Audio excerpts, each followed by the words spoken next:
I'm Mark Vinette. Welcome to History of North America's special feature, Codex, which surveys the great works of North American literature, fiction, and nonfiction.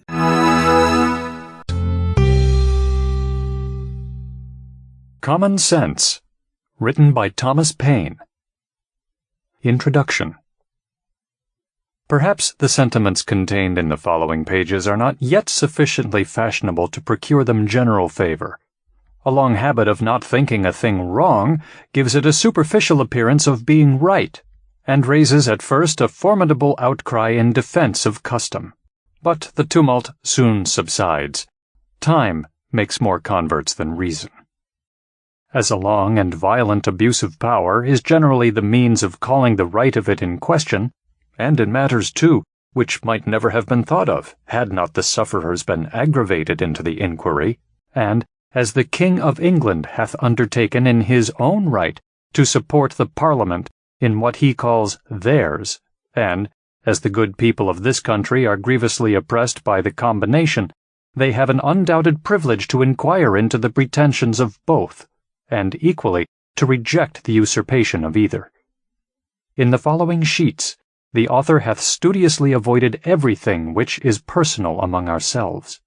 Compliments as well as censure to individuals make no part thereof. The wise and the worthy need not the triumph of a pamphlet, and those whose sentiments are injudicious or unfriendly will cease of themselves unless too much pains are bestowed upon their conversion. The cause of America is in a great measure the cause of all mankind. Many circumstances hath, and will arise, which are not local but universal, and through which the principles of all lovers of mankind are affected, and in the event of which their affections are interested. The laying a country desolate with fire and sword, declaring war against the natural rights of all mankind, and extirpating the defenders thereof from the face of the earth, is the concern of every man to whom nature hath given the power of feeling, of which class, regardless of party censure, is the author. P.S. The publication of this new edition hath been delayed with a view of taking notice, had it been necessary, of any attempt to refute the doctrine of independence. As no answer hath yet appeared, it is now presumed that none will, the time needful for getting such a performance ready for the public being considerably past. Who the author of this production is wholly unnecessary to the public, as the object for attention is the doctrine itself, not the man. Yet it may not be unnecessary to say that he is unconnected with any party, and under no sort of influence, public or private, but the influence of reason and principle. Philadelphia, February 14th, 1776. Of the origin and design of government in general, with concise remarks on the English Constitution. Some writers have so confounded society with government as to leave little or no distinction between them, whereas they are not only different, but have different origins. Society is produced by our wants, and government by our wickedness. The former promotes our happiness positively by uniting our affections, the latter negatively by restraining our vices. The one encourages intercourse, the other creates distinctions. The first is a patron, the last a punisher. Society in every state is a blessing, but government, even in its best state, is but a necessary evil, in its worst state an intolerable one. For when we suffer, or are exposed to the same miseries by a government which we might expect in a country without government, our calamity is heightened by reflecting that we furnish the means by which we suffer. Government, like dress, is the badge of lost innocence. The palaces of kings are built on the ruins of the bowers of paradise. For, were the impulses of conscience clear, uniform, and irresistibly obeyed, man would need no other lawgiver. But that not being the case, he finds it necessary to surrender up a part of his property to furnish means for the protection of the rest, and this he is induced to do by the same prudence which in every other case advises him out of two evils to choose the least. Wherefore, security being the true design and end of government, it unanswerably follows that whatever form thereof appears most likely to ensure it to us, with the least expense and the greatest benefit, is preferable to all others. In order to gain a clear and just idea of the design and end of government, let us suppose a small number of persons settled in some sequestered part of the earth, unconnected with the rest. They will then represent the first peopling of any country or of the world. In this state of natural liberty, society will be their first thought. 1,000 motives will excite them thereto. The strength of one man is so unequal to his wants, and his mind so unfitted for perpetual solitude, that he is soon obliged to seek assistance and relief of another, who, in his turn, requires the same. 4 or 5 united would be able to raise a tolerable dwelling in the midst of a wilderness, but one man might labor out the common period of life without accomplishing anything. When he had felled his timber, he could not remove it, nor erect it after it was removed. Hunger, in the meantime, would urge him from his work, and every different want call him a different way. Disease, nay, even misfortune, would be death, for though neither might be mortal, yet either would disable him from living, and reduce him to a state in which he might rather be said to perish than to die. Thus, necessity, like a gravitating power, would soon form our newly arrived emigrants into society, the reciprocal blessings of which would supersede and render the obligations of law and government unnecessary, while they remained perfectly just to each other. But, as nothing but heaven is impregnable to vice, it will unavoidably happen that, in proportion as they surmount the first difficulties of emigration, which bound them together in a common cause, they will begin to relax in their duty and attachment to each other, and this remissness will point out the necessity of establishing some form of government to supply the defect of moral virtue. Some convenient tree will afford them a state-house, under the branches of which the whole colony may assemble to deliberate on public matters. It is more than probable that their first laws will have the title only of regulations, and be enforced by no other penalty than public disesteem. In this first Parliament, every man, by natural right, will have a seat. But as the colony increases, the public concerns will increase likewise, and the distance at which the members may be separated will render it too inconvenient for all of them to meet on every occasion as at first, when their number was small, their habitations near, and the public concerns few and trifling. This will point out the convenience of their consenting to leave the legislative part to be managed by a select number chosen from the whole body, who are supposed to have the same concerns at stake which those have who appointed them, and who will act in the same manner as the whole body would act were they present. If the colony continue increasing, it will become necessary to augment the number of representatives, and that the interest of every part of the colony may be attended to, it will be found best to divide the whole into convenient parts, each part sending its proper number, and that the elected might never form to themselves an interest separate from the electors, prudence will point out the propriety of having elections often, because, as the elected might by that means return and mix again with the general body of the electors in a few months, their fidelity to the public will be secured by the prudent reflection of not making a rod for themselves. And as this frequent interchange will establish a common interest with every part of the community, they will mutually and naturally support each other, and on this, not on the unmeaning name of king, depends the strength of government and the happiness of the governed. Here, then, is the origin and rise of government, namely, a mode rendered necessary by the inability of moral virtue to govern the world.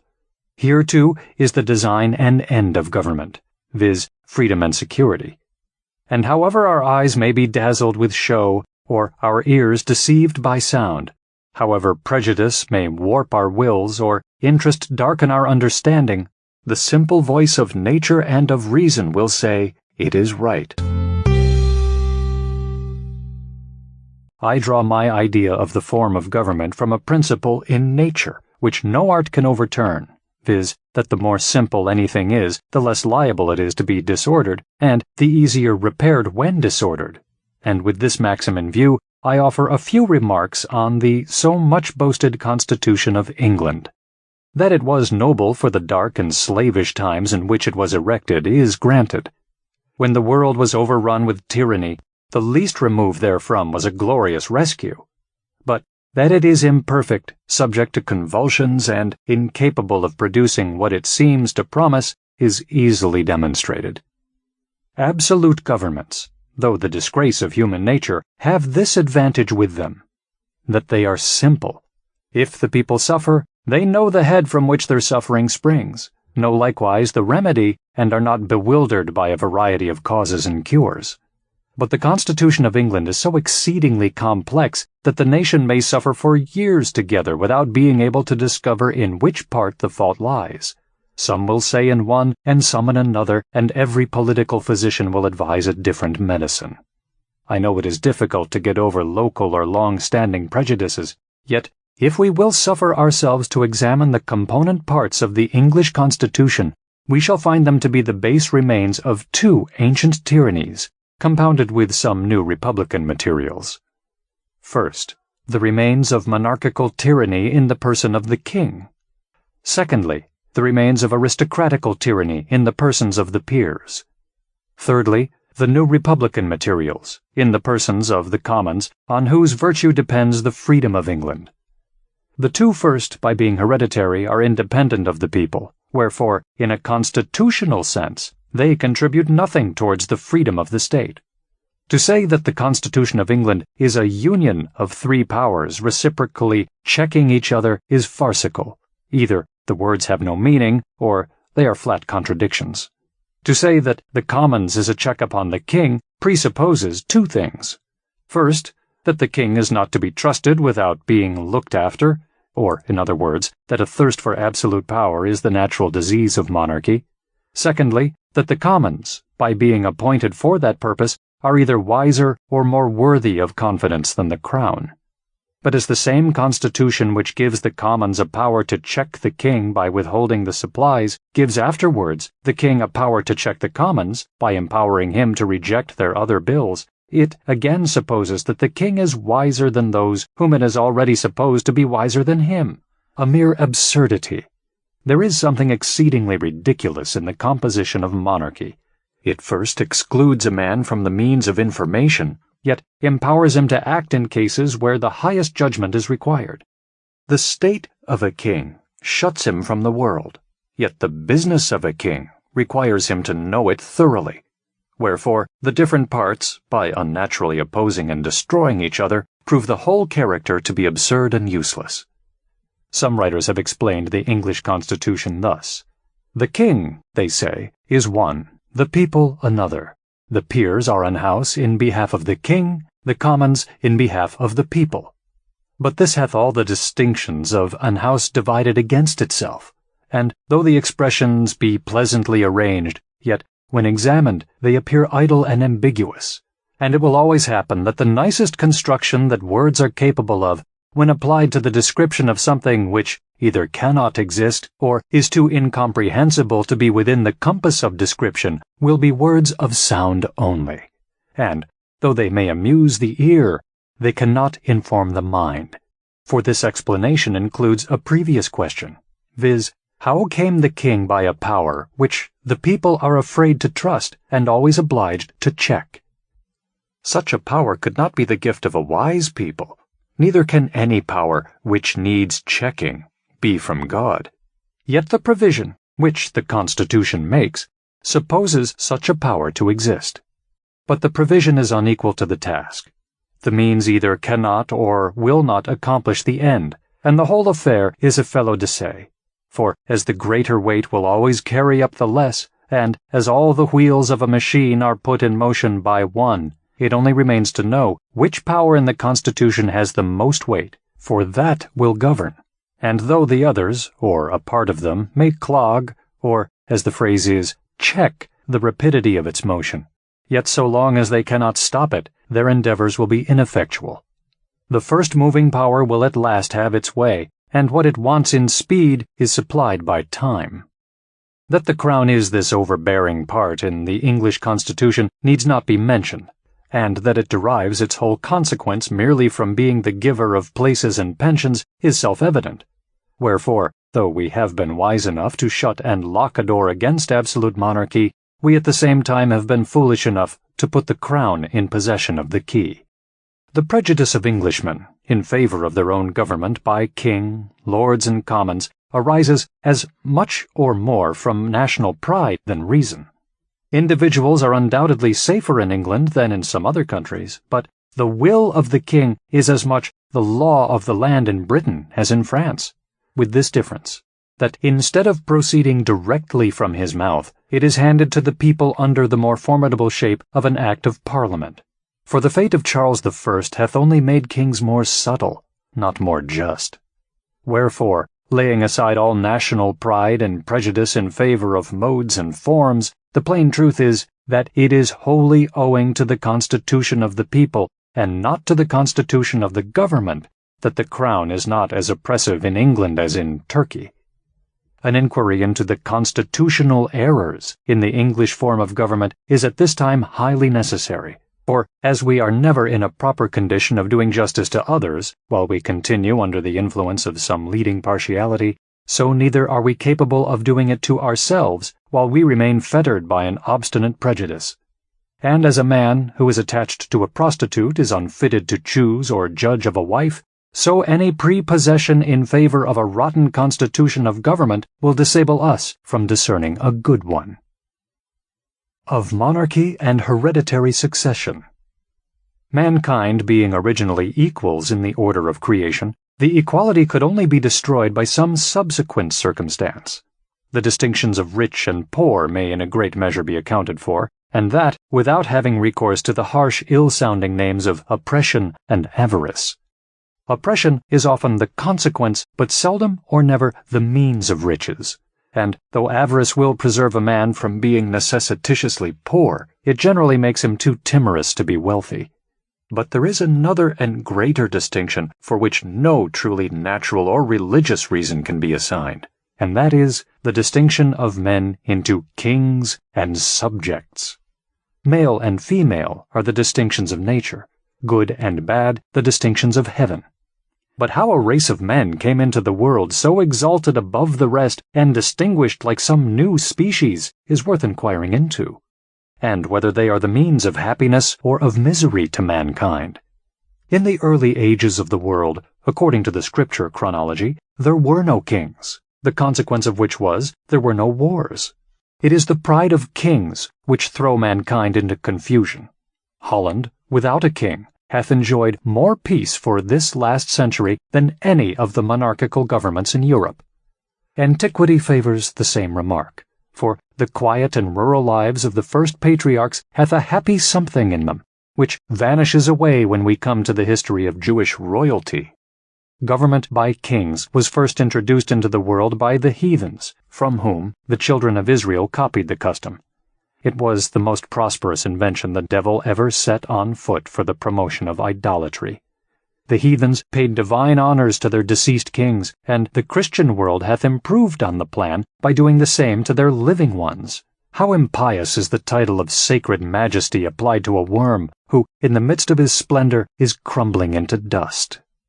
As the exalting one man so greatly above the rest cannot be justified on the equal rights of nature, so neither can it be defended on the authority of Scripture. For the will of the Almighty, as declared by Gideon and the prophet Samuel, expressly disapproves of government by kings. All anti-monarchical parts of Scripture have been very smoothly glossed over in monarchical governments, but they undoubtedly merit the attention of countries which have their governments yet to form. Render unto Caesar the things which are Caesar's, is the Scripture doctrine of courts, yet it is no support of monarchical government, for the Jews at that time were without a king, and in a state of vassalage to the Romans. Near 3,000 years passed away from the Mosaic account of the creation till the Jews, under a national delusion, requested a king. Till then, their form of government, except in extraordinary cases where the Almighty interposed, was a kind of republic, administered by a judge and the elders of the tribes. Kings they had none, and it was held sinful to acknowledge any being under that title but the Lord of hosts.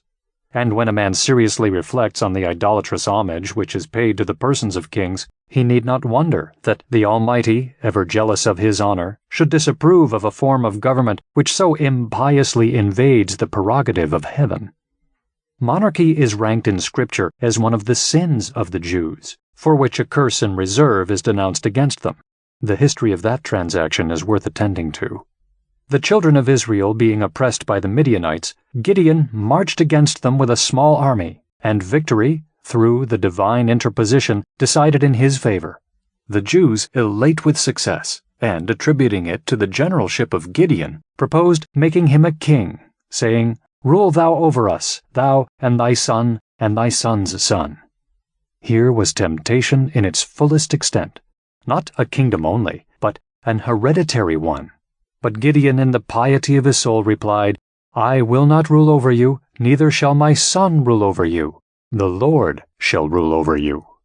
Words not be more explicit. Gideon doth not decline the honor, but denieth their right to give it. Neither doth he compliment them with invented declarations of his thanks, but in the positive style of a prophet charges them with disaffection to their proper sovereign, the King of Heaven. About 130 years after this, they fell again into the same error. The hankering which the Jews had for the idolatrous customs of the heathens is something exceedingly unaccountable. But so it was that, laying hold of the misconduct of Samuel's 2 sons, who were entrusted with some secular concerns, they came in an abrupt and clamorous manner to Samuel, saying, "Behold, thou art old, and thy sons walk not in thy ways. Now make us a king to judge us like all the other nations." And here we cannot but observe that their motives were bad, viz., that they might be like unto other nations, that is, the heathens, whereas their true glory laid in being as much unlike them as possible. But the thing displeased Samuel when they said, "Give us a king to judge us." And Samuel prayed unto the Lord, and the Lord said unto Samuel, "Hearken unto the voice of the people in all that they say unto thee, for they have not rejected thee, but they have rejected me, that I should not reign over them. According to all the works which they have done since the day that I brought them up out of Egypt, even unto this day, wherewith they have forsaken me, and served other gods, so do they also unto thee. Now therefore hearken unto their voice, howbeit protest solemnly unto them, and show them the manner of the king that shall reign over them. That is, not of any particular king, but the general manner of the kings of the earth, whom Israel was so eagerly copying after, and, notwithstanding the great distance of time and difference of manners, the character is still in fashion. And Samuel told all the words of the Lord unto the people that asked of him a king. And he said, "This shall be the manner of the king that shall reign over you. He will take your sons and appoint them for himself, for his chariots, and to be his horsemen, and some shall run before his chariots." This description agrees with the present mode of impressing men. "And he will appoint him captains over thousands, and captains over 50s, and will set them to ear his ground, and to reap his harvest, and to make his instruments of war, and instruments of his chariots. And he will take your daughters to be confectionaries, and to be cooks, and to be bakers." This describes the expense and luxury, as well as the oppression of kings. "And he will take your fields, and your olive yards, even the best of them, and give them to his servants. And he will take the 10th of your seed and of your vineyards, and give them to his officers and to his servants." By which we see that bribery, corruption, and favoritism are the standing vices of kings. "And he will take the 10th of your men servants, and your maidservants, and your goodliest young men, and your asses, and put them to his work. And he will take the 10th of your sheep, and ye shall be his servants. And ye shall cry out in that day because of your king, which ye shall have chosen. And the Lord will not hear you in that day." This accounts for the continuation of monarchy. Neither do the characters of the few good kings which have lived since either sanctify the title or blot out the sinfulness of the origin. The high encomium given of David takes no notice of him officially as a king, but only as a man after God's own heart. Nevertheless, the people refused to obey the voice of Samuel, and they said, "Nay, but we will have a king over us, that we may be like all the nations, and that our king may judge us, and go out before us, and fight our battles." Samuel continued to reason with them, but to no purpose. He set before them their ingratitude, but all would not avail, and, seeing them fully bent on their folly, he cried out, I will call unto the Lord, and he shall send thunder and rain, which then was a punishment, being in the time of wheat harvest, that ye may perceive and see that your wickedness is great, which ye have done in the sight of the Lord, in asking you a king. So Samuel called unto the Lord, and the Lord sent thunder and rain that day. And all the people greatly feared the Lord and Samuel. And all the people said unto Samuel, Pray for thy servants unto the Lord thy God, that we die not, for we have added unto our sins this evil, to ask a king. These portions of Scripture are direct and positive. They admit of no equivocal construction. That the Almighty hath here entered his protest against monarchical government is true, or the Scripture is false. And a man hath good reason to believe that there is as much of kingcraft as priestcraft in withholding the Scripture from the public in popish countries, for monarchy in every instance is the popery of government. To the evil of monarchy we have added that of hereditary succession, and, as the first is a degradation and lessening of ourselves, so the second, claimed as a matter of right, is an insult and an imposition on posterity. For all men being originally equals, no one by birth could have a right to set up his own family in perpetual preference to all others forever, and though himself might deserve some decent degree of honors of his contemporaries, yet his descendants might be far too unworthy to inherit them. One of the strongest natural proofs of the folly of hereditary right in kings is that nature disapproves it. Otherwise, she would not so frequently turn it into ridicule by giving mankind an ass for a lion. Secondly, as no man at first could possess any other public honors than were bestowed upon him, so the givers of those honors could have no power to give away the right of posterity, and, though they might say, We choose you for our head, they could not, without manifest injustice to their children, say, That your children and your children's children shall reign over ours forever, because such an unwise, unjust, unnatural compact might, perhaps, in the next succession, put them under the government of a rogue or a fool. Most wise men, in their private sentiments, have ever treated hereditary right with contempt, yet it is one of those evils which, when once established, is not easily removed. Many submit from fear, others from superstition, and the more powerful part shares with the king the plunder of the rest. This is supposing the present race of kings in the world to have had an honorable origin, whereas it is more than probable that, could we take off the dark covering of antiquity and trace them to their first rise, that we should find the first of them nothing better than the principal ruffian of some restless gang, whose savage manners or preeminence in subtlety obtained him the title of chief among plunderers, and who, by increasing in power and extending his depredations, overawed the quiet and defenseless to purchase their safety by frequent contributions. Yet his electors could have no idea of giving hereditary right to his descendants, because such a perpetual exclusion of themselves was incompatible with the free and unrestrained principles they professed to live by. Wherefore, hereditary succession in the early ages of monarchy could not take place as a matter of claim, but as something casual or complemental. But, as few or no records were extant in those days, and traditionary history stuffed with fables, it was very easy, after the lapse of a few generations, to trump up some superstitious tale, conveniently timed, Mahomet-like, to cram hereditary right down the throats of the vulgar. Perhaps the disorders which threatened, or seemed to threaten, on the decease of a leader and the choice of a new one, for elections among ruffians could not be very orderly, induced many at first to favor hereditary pretensions, by which means it happened, as it hath happened since, that what at first was submitted to as a convenience was afterwards claimed as a right. Common sense. England, since the conquest, hath known some few good monarchs, but groaned beneath a much larger number of bad ones. Yet no man in his senses can say that their claim under William the Conqueror is a very honorable one. A French bastard landing with an armed banditti and establishing himself King of England against the consent of the natives is in plain terms a very paltry, rascally original. It certainly hath no divinity in it. However, it is needless to spend much time in exposing the folly of hereditary right. If there are any so weak as to believe it, let them promiscuously worship the ass and lion, and welcome. I shall neither copy their humility nor disturb their devotion. Yet I should be glad to ask how they suppose kings came at first. The question admits but of 3 answers, viz., either by lot, by election, or by usurpation. If the first king was taken by lot, it establishes a precedent for the next, which excludes hereditary succession. Saul was by lot, yet the succession was not hereditary. Neither does it appear from the transaction there was any intention it ever should.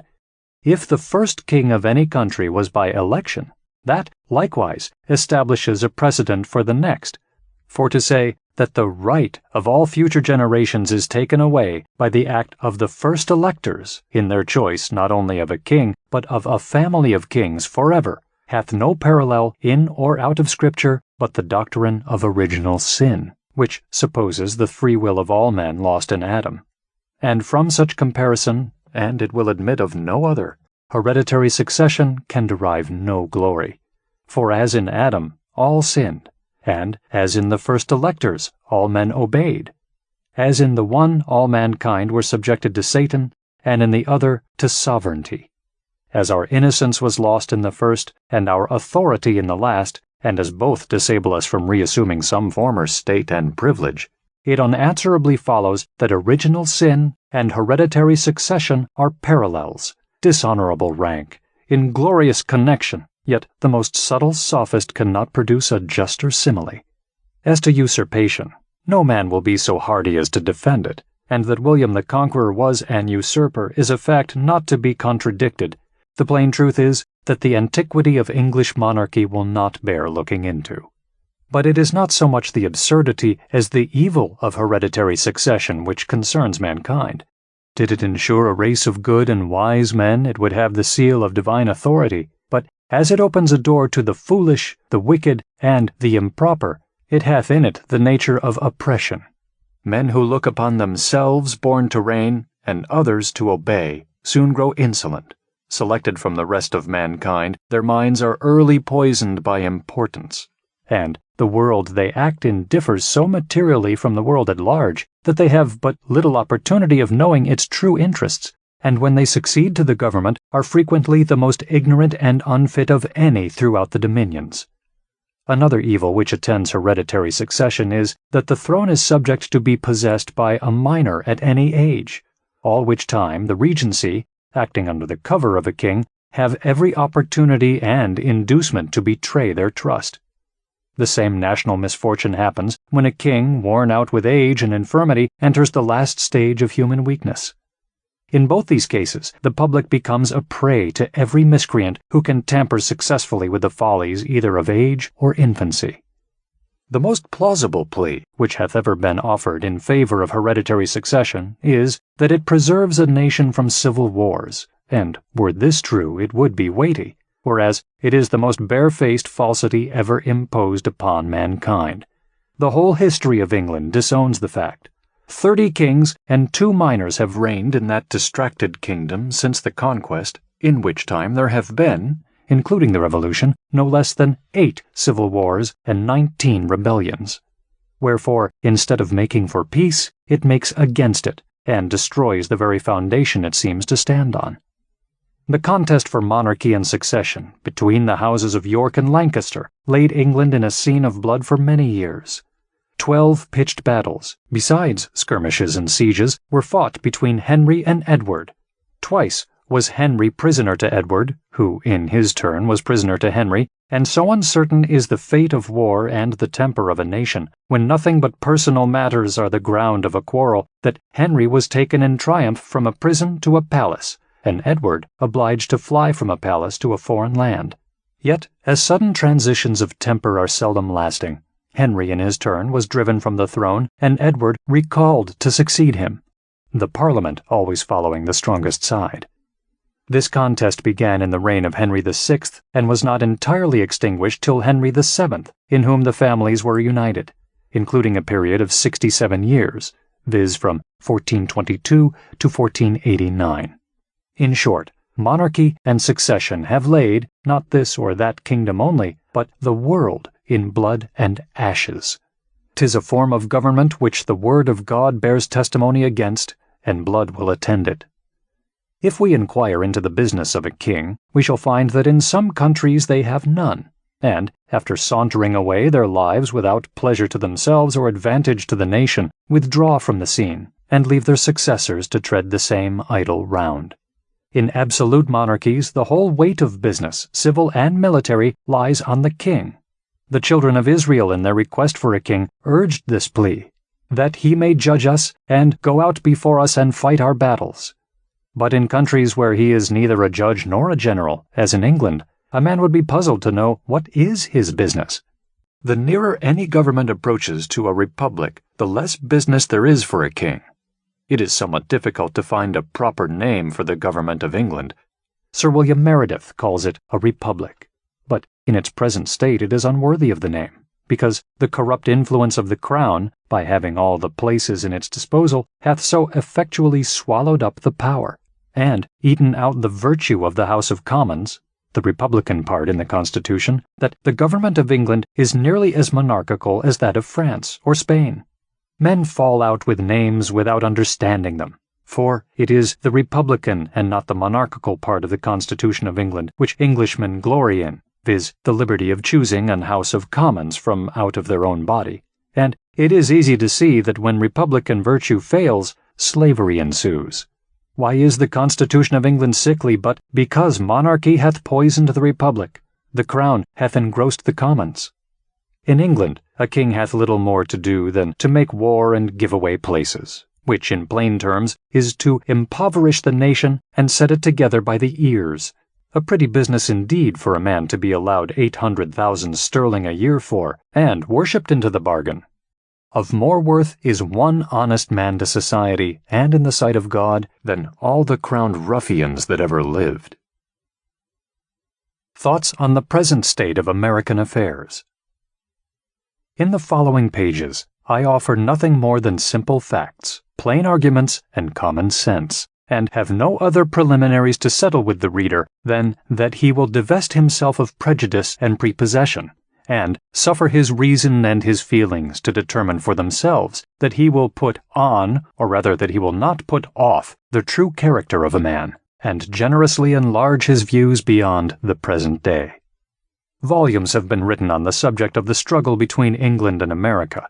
Men of all ranks have embarked in the controversy from different motives and with various designs, but all have been ineffectual, and the period of debate is closed. Arms, as the last resource, decide the contest. The appeal was the choice of the king, and the continent hath accepted the challenge. It hath been reported of the late Mr. Pelham, who, though an able minister, was not without his faults, that on his being attacked in the House of Commons on the score that his measures were only of a temporary kind, replied, "They will last my time." Should a thought so fatal and unmanly possess the colonies in the present contest, the name of ancestors will be remembered by future generations with detestation. The sun never shined on a cause of greater worth. 'Tis not the affair of a city, a county, a province, or a kingdom, but of a continent, of at least 1/8 part of the habitable globe. 'Tis not the concern of a day, a year, or an age. Posterity are virtually involved in the contest, and will be more or less affected, even to the end of time, by the proceedings now. Now is the seed time of continental union, faith, and honor. The least fracture now will be like a name engraved with the point of a pin on the tender rind of a young oak. The wound will enlarge with the tree, and posterity read it in full-grown characters. By referring the matter from argument to arms, a new era in politics is struck. A new method of thinking hath arisen. All plans, proposals, etc. prior to the 19th of April, that is, to the commencement of hostilities, are like the almanacs of the last year, which, though proper then, are superseded and useless now. Whatever was advanced by the advocates on either side of the question then terminated in one and the same point, viz., a union with Great Britain. The only difference between the parties was the method of effecting it, the one proposing force, the other friendship. But it hath so far happened that the first hath failed, and the second hath withdrawn her influence. As much hath been said of the advantages of reconciliation, which, like an agreeable dream, hath passed away and left us as we were. It is but right that we should examine the contrary side of the argument, and inquire into some of the many material injuries which these colonies sustain, and always will sustain, by being connected with and dependent on Great Britain. To examine that connection and dependence on the principles of nature and common sense, to see what we have to trust to if separated, and what we are to expect if dependent. I have heard it asserted by some that as America hath flourished under her former connection with Great Britain, that the same connection is necessary towards her future happiness, and will always have the same effect. Nothing can be more fallacious than this kind of argument. We may as well assert that because a child has thrived upon milk, that it is never to have meat, or that the first 20 years of our lives is to become a precedent for the next 20. But even this is admitting more than is true, for I answer roundly that America would have flourished as much, and probably much more, had no European power had anything to do with her. The commerce by which she hath enriched herself are the necessities of life, and will always have a market while eating is the custom of Europe. But she has protected us, say some. That she hath engrossed us is true, and defended the continent at our expense as well as her own is admitted, and she would have defended Turkey from the same motive, viz., the sake of trade and dominion. Alas, we have been long led away by ancient prejudices, and made large sacrifices to superstition. We have boasted the protection of Great Britain without considering that her motive was interest, not attachment. That she did not protect us from our enemies on our account, but from her enemies on her own account, from those who had no quarrel with us on any other account, and who will always be our enemies on the same account. Let Britain waive her pretensions to the continent, or the continent throw off the dependence, and we should be at peace with France and Spain were they at war with Britain. The miseries of Hanover last war ought to warn us against connections.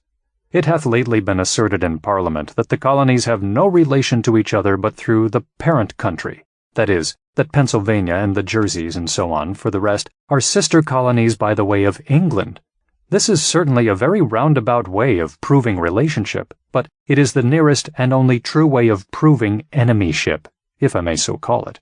France and Spain never were, nor perhaps ever will be our enemies as Americans, but as our being the subjects of Great Britain. But Britain is the parent country, say some. Then the more shame upon her conduct.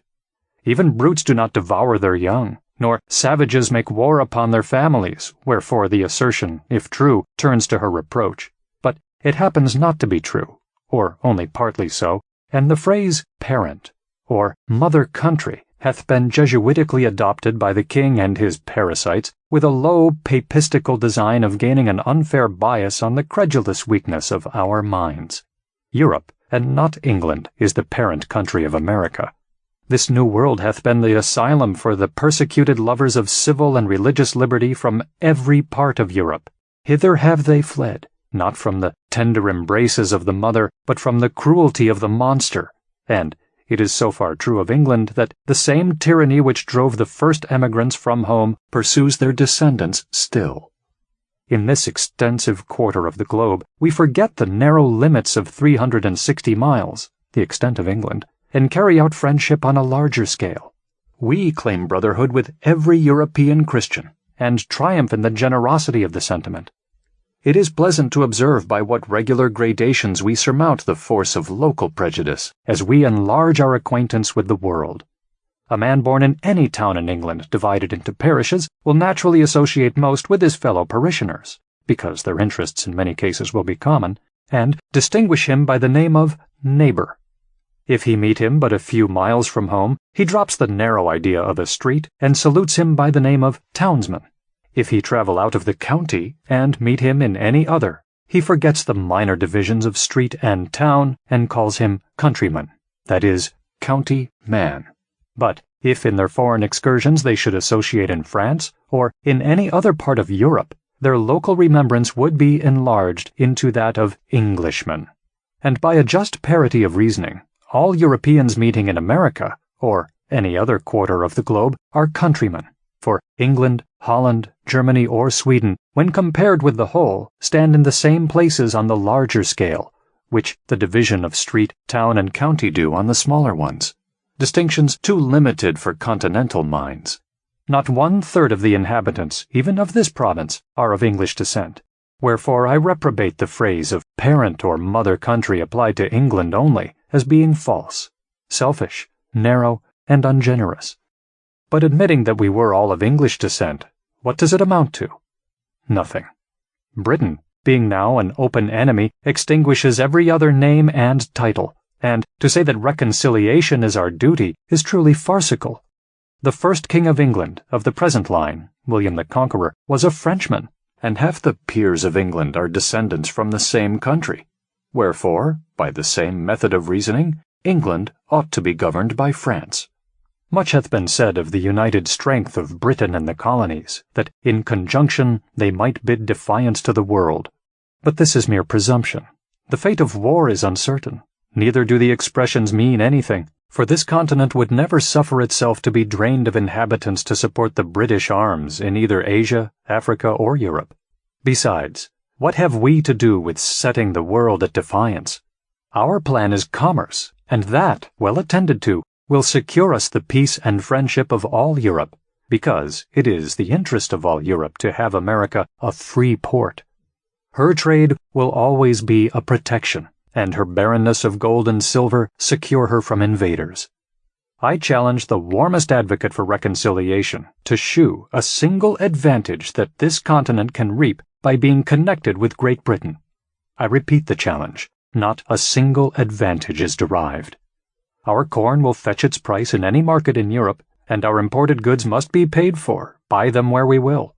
But the injuries and disadvantages we sustain by that connection are without number, and our duty to mankind at large, as well as to ourselves, instruct us to renounce the alliance, because any submission to or dependence on Great Britain tends directly to involve this continent in European wars and quarrels, and sets us at variance with nations who would otherwise seek our friendship, and against whom we have neither anger nor complaint.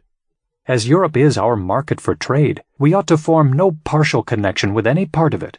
It is the true interest of America to steer clear of European contentions, which she can never do, while by her dependence on Britain she is made the make-weight in the scale of British politics. Europe is too thickly planted with kingdoms to be long at peace, and whenever a war breaks out between England and any foreign power, the trade of America goes to ruin, because of her connection with Britain. The next war may not turn out like the last, and should it not, the advocates for reconciliation now will be wishing for separation then, because neutrality in that case would be a safer convoy than a man of war. Everything that is right or natural pleads for separation. The blood of the slain, the weeping voice of nature cries, "'Tis time to part." Even the distance at which the Almighty hath placed England and America is a strong and natural proof that the authority of the one over the other was never the design of heaven. The time likewise at which the continent was discovered adds weight to the argument, and the manner in which it was peopled increases the force of it. The Reformation was preceded by the discovery of America, as if the Almighty graciously meant to open a sanctuary to the persecuted in future years, when home should afford neither friendship nor safety. The authority of Great Britain over this continent is a form of government which sooner or later must have an end, and a serious mind can draw no true pleasure by looking forward under the painful and positive conviction that what he calls the present Constitution is merely temporary. As parents, we can have no joy knowing that this government is not sufficiently lasting to ensure anything which we may bequeath to posterity. And by a plain method of argument, as we are running the next generation into debt, we ought to do the work of it, otherwise we use them meanly and pitifully. In order to discover the line of our duty rightly, we should take our children in our hand, and fix our station a few years farther into life. That eminence will present a prospect which a few years' present fears and prejudices conceal from our sight. Though I would carefully avoid giving unnecessary offense, yet I am inclined to believe that all those who espouse the doctrine of reconciliation may be included within the following descriptions. interested men, who are not to be trusted, weak men, who cannot see, prejudiced men, who will not see, and a certain set of moderate men, who think better of the European world than it deserves, and this last class, by an ill-judged deliberation, will be the cause of more calamities to this continent than all the other three. It is the good fortune of many to live distant from the scene of sorrow. The evil is not sufficiently brought to their doors to make them feel the precariousness with which all American property is possessed. But let our imaginations transport us for a few moments to Boston. That seat of wretchedness will teach us wisdom, and instruct us forever to renounce a power in whom we can have no trust. The inhabitants of that unfortunate city, who but a few months ago were in ease and affluence, have now no other alternative than to stay and starve or turn out to beg. Endangered by the fire of their friends if they continue within the city, and plundered by the soldiery if they leave it, in their present condition they are prisoners without the hope of redemption, and in a general attack for their relief they would be exposed to the fury of both armies. Men of passive tempers look somewhat lightly over the offences of Britain, and, still hoping for the best, are apt to call out, "Come, come, we shall be friends again for all this." But examine the passions and feelings of mankind. Bring the doctrine of reconciliation to the touchstone of nature, and then tell me whether you can hereafter love, honor, and faithfully serve the power that hath carried fire and sword into your land. If you cannot do all these, then you are only deceiving yourselves, and by your delay bringing ruin upon posterity. Your future connection with Britain, whom you can neither love nor honor, will be forced and unnatural, and being formed only on the plan of present convenience, will in a little time fall into a relapse more wretched than the first. But if you say you can still pass the violations over, then I ask, hath your house been burnt? Hath your property been destroyed before your face? Are your wife and children destitute of a bed to lie on, or bread to live on? Have you lost a parent or a child by their hands, and yourself the ruined and wretched survivor? If you have not, then are you not a judge of those who have? But if you have, and still can shake hands with the murderers, then you are unworthy the name of husband, father, friend, or lover. And whatever may be your rank or title in life, you have the heart of a coward and the spirit of a sycophant. This is not inflaming or exaggerating matters, but trying them by those feelings and affections which nature justifies, and without which we should be incapable of discharging the social duties of life, or enjoying the felicities of it. I mean not to exhibit horror for the purpose of provoking revenge, but to awaken us from fatal and unmanly slumbers, that we may pursue determinately some fixed object. It is not in the power of Britain or Europe to conquer America, if she do not conquer herself by delay and timidity. The present winter is worth an age if rightly employed, but if lost or neglected, the whole continent will partake of the misfortune, and there is no punishment which that man will not deserve, be he who, or what, or where he will, that may be the means of sacrificing a season so precious and useful. It is repugnant to reason, to the universal order of things, to all examples from former ages, to suppose that this continent can longer remain subject to any external power. The most sanguine in Britain does not think so. The utmost stretch of human wisdom cannot at this time compass a plan short of separation which can promise the continent even a year's security. Reconciliation is now a fallacious dream. Nature hath deserted the connection, and art cannot supply her place, for, as Milton wisely expresses, never can true reconcilement grow where wounds of deadly hate have pierced so deep. Every quiet method for peace hath been ineffectual.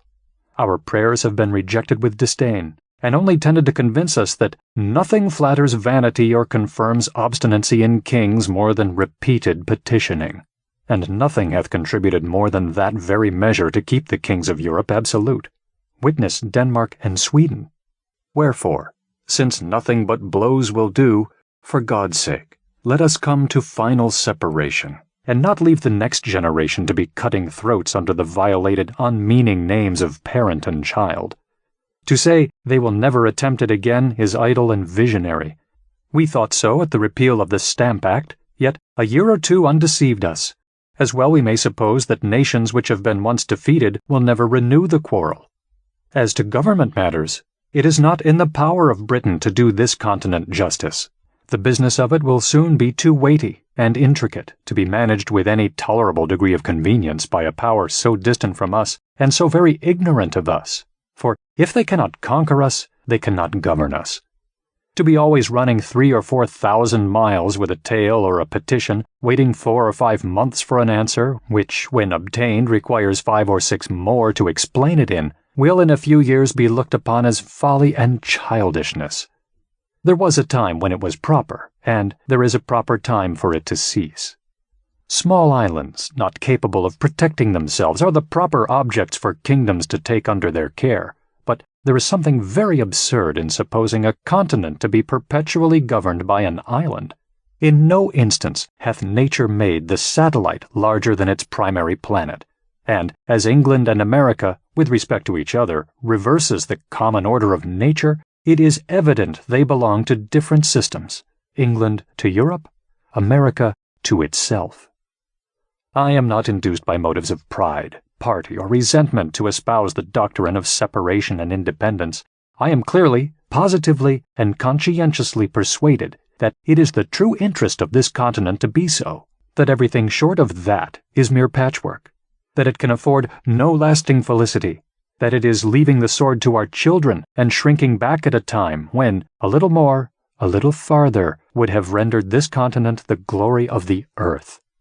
As Britain hath not manifested the least inclination toward a compromise, we may be assured that no terms can be obtained worthy the acceptance of the continent, or anyways equal to the expense of blood and treasure we have been already put to. The object contended for ought always to bear some just proportion to the expense. The removal of North, or the whole detestable junto, is a matter unworthy the millions we have expended. A temporary stoppage of trade was an inconvenience which would have sufficiently balanced the repeal of all the acts complained of had such repeals been obtained. But if the whole continent must take up arms, if every man must be a soldier, it is scarcely worth our while to fight against a contemptible ministry only. Dearly, dearly do we pay for the repeal of the acts, if that is all we fight for. For in a just estimation it is as great a folly to pay a Bunker Hill price for law as for land. As I have always considered the independency of this continent as an event which sooner or later must arrive, so, from the late rapid progress of the continent to maturity, the event could not be far off. Wherefore, on the breaking out of hostilities, it was not worth the while to have disputed a matter, which time would have finally redressed, unless we meant to be in earnest. Otherwise, it is like wasting an estate on a suit at law to regulate the trespasses of a tenant, whose lease is just expiring. The authority of Great Britain over this continent is a form of government which sooner or later must have an end, and a serious mind can draw no true pleasure by looking forward under the painful and positive conviction that what he calls the present Constitution is merely temporary. As parents, we can have no joy knowing that this government is not sufficiently lasting to ensure anything which we may bequeath to posterity, and by a plain method of argument, as we are running the next generation into debt, we ought to do the work of it. Otherwise, we use them meanly and pitifully. In order to discover the line of our duty rightly, we should take our children in our hand and fix our station a few years farther into life. That eminence will present a prospect which a few years' present fears and prejudices conceal from our sight. Though I would carefully avoid giving unnecessary offense, yet I am inclined to believe that all those who espouse the doctrine of reconciliation may be included within the following descriptions: interested men, who are not to be trusted, weak men, who cannot see, prejudiced men, who will not see, and a certain set of moderate men, who think better of the European world than it deserves, and this last class, by an ill-judged deliberation, will be the cause of more calamities to this continent than all the other three. It is the good fortune of many to live distant from the scene of sorrow. The evil is not sufficiently brought to their doors to make them feel the precariousness with which all American property is possessed. But let our imaginations transport us for a few moments to Boston. That seat of wretchedness will teach us wisdom, and instruct us forever to renounce a power in whom we can have no trust. The inhabitants of that unfortunate city, who but a few months ago were in ease and affluence, have now no other alternative than to stay and starve or turn out to beg. Endangered by the fire of their friends if they continue within the city, and plundered by the soldiery if they leave it, in their present condition they are prisoners without the hope of redemption, and in a general attack for their relief they would be exposed to the fury of both armies. Men of passive tempers look somewhat lightly over the offenses of Britain, and, still hoping for the best, are apt to call out, "Come, come, we shall be friends again for all this." But examine the passions and feelings of mankind. Bring the doctrine of reconciliation to the touchstone of nature, and then tell me whether you can hereafter love, honor, and faithfully serve the power that hath carried fire and sword into your land. If you cannot do all these, then you are only deceiving yourselves, and by your delay bringing ruin upon posterity. Your future connection with Britain, whom you can neither love nor honor, will be forced and unnatural, and being formed only on the plan of present convenience, will in a little time fall into a relapse more wretched than the first. But if you say you can still pass the violations over, then I ask, hath your house been burnt? Hath your property been destroyed before your face? Are your wife and children destitute of a bed to lie on, or bread to live on? Have you lost a parent or a child by their hands, and yourself the ruined and wretched survivor? If you have not, then are you not a judge of those who have? But if you have, and still can shake hands with the murderers, then you are unworthy the name of husband, father, friend, or lover. And whatever may be your rank or title in life, you have the heart of a coward and the spirit of a sycophant.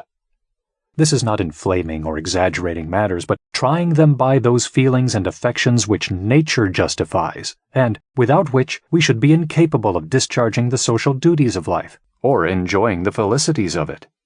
I mean not to exhibit horror for the purpose of provoking revenge, but to awaken us from fatal and unmanly slumbers, that we may pursue determinately some fixed object. It is not in the power of Britain or Europe to conquer America, if she do not conquer herself by delay and timidity. The present winter is worth an age if rightly employed, but if lost or neglected, the whole continent will partake of the misfortune, and there is no punishment which that man will not deserve, be he who, or what, or where he will, that may be the means of sacrificing a season so precious and useful. It is repugnant to reason, to the universal order of things, to all examples from former ages, to suppose that this continent can longer remain subject to any external power. The most sanguine in Britain does not think so. The utmost stretch of human wisdom cannot at this time compass a plan short of separation which can promise the continent even a year's security. Reconciliation is now a fallacious dream. Nature hath deserted the connection, and art cannot supply her place. For, as Milton wisely expresses, never can true reconcilement grow where wounds of deadly hate have pierced so deep. Every quiet method for peace hath been ineffectual. Our prayers have been rejected with disdain, and only tended to convince us that nothing flatters vanity or confirms obstinacy in kings more than repeated petitioning, and nothing hath contributed more than that very measure to keep the kings of Europe absolute. Witness Denmark and Sweden. Wherefore, since nothing but blows will do, for God's sake, let us come to final separation, and not leave the next generation to be cutting throats under the violated, unmeaning names of parent and child.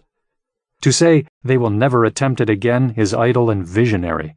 We thought so at the repeal of the Stamp Act, yet a year or two undeceived us. As well we may suppose that nations which have been once defeated will never renew the quarrel. As to government matters, it is not in the power of Britain to do this continent justice. The business of it will soon be too weighty and intricate to be managed with any tolerable degree of convenience by a power so distant from us and so very ignorant of us. For if they cannot conquer us, they cannot govern us. To be always running 3,000 or 4,000 miles with a tale or a petition, waiting 4 or 5 months for an answer, which, when obtained, requires 5 or 6 more to explain it in, will in a few years be looked upon as folly and childishness. There was a time when it was proper, and there is a proper time for it to cease. Small islands, not capable of protecting themselves, are the proper objects for kingdoms to take under their care, but there is something very absurd in supposing a continent to be perpetually governed by an island. In no instance hath nature made the satellite larger than its primary planet, and as England and America, with respect to each other, reverses the common order of nature, it is evident they belong to different systems, England to Europe, America to itself. I am not induced by motives of pride, party, or resentment to espouse the doctrine of separation and independence. I am clearly, positively, and conscientiously persuaded that it is the true interest of this continent to be so, that everything short of that is mere patchwork, that it can afford no lasting felicity, that it is leaving the sword to our children and shrinking back at a time when a little more, a little farther, would have rendered this continent the glory of the earth. As Britain hath not manifested the least inclination toward a compromise, we may be assured that no terms can be obtained worthy the acceptance of the continent, or any ways equal to the expense of blood and treasure we have been already put to. The object contended for ought always to bear some just proportion to the expense. The removal of North, or the whole detestable junto, is a matter unworthy the millions we have expended. A temporary stoppage of trade was an inconvenience which would have sufficiently balanced the repeal of all the acts complained of, had such repeals been obtained. But if the whole continent must take up arms, if every man must be a soldier, it is scarcely worth our while to fight against a contemptible ministry only. Dearly, dearly do we pay for the repeal of the acts, if that is all we fight for. For in a just estimation it is as great a folly to pay a Bunker Hill price for law as for land. As I have always considered the independency of this continent as an event which sooner or later must arrive, so from the late rapid progress of the continent to maturity, the event could not be far off. Wherefore, on the breaking out of hostilities, it was not worth the while to have disputed a matter which time would have finally redressed, unless we meant to be in earnest. Otherwise, it is like wasting an estate on a suit at law to regulate the trespasses of a tenant whose lease is just expiring. No man was a warmer wisher for reconciliation than myself before the fatal 19th of April 1775, but the moment the event of that day was made known, I rejected the hardened, sullen-tempered Pharaoh of England forever, and disdained the wretch that, with the pretended title of father of his people, can unfeelingly hear of their slaughter and composedly sleep with their blood upon his soul. But admitting that matters were now made up, what would be the event? I answer, the ruin of the continent, and that for several reasons.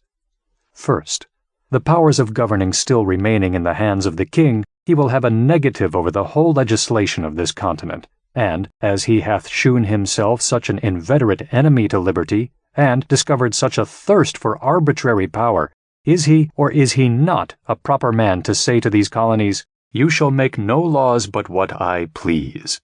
And is there any inhabitant in America so ignorant as not to know that according to what is called the present Constitution, that this continent can make no laws but what the king gives leave to? And is there any man so unwise as not to see that, considering what has happened, he will suffer no law to be made here but such as suit his purpose? We may be as effectually enslaved by the want of laws in America as by submitting to laws made for us in England. After matters are made up, as it is called, can there be any doubt but the whole power of the crown will be exerted to keep this continent as low and humble as possible? Instead of going forward, we shall go backward, or be perpetually quarreling or ridiculously petitioning. We are already greater than the king wishes us to be, and will he not hereafter endeavor to make us less? To bring the matter to one point, is the power who is jealous of our prosperity a proper power to govern us? Whoever says no to this question is an independent, for independency means no more than whether we shall make our own laws, or whether the king, the greatest enemy this continent hath or can have, shall tell us, "There shall be no laws but such as I like." But the king, you will say, has a negative in England. The people there can make no laws without his consent.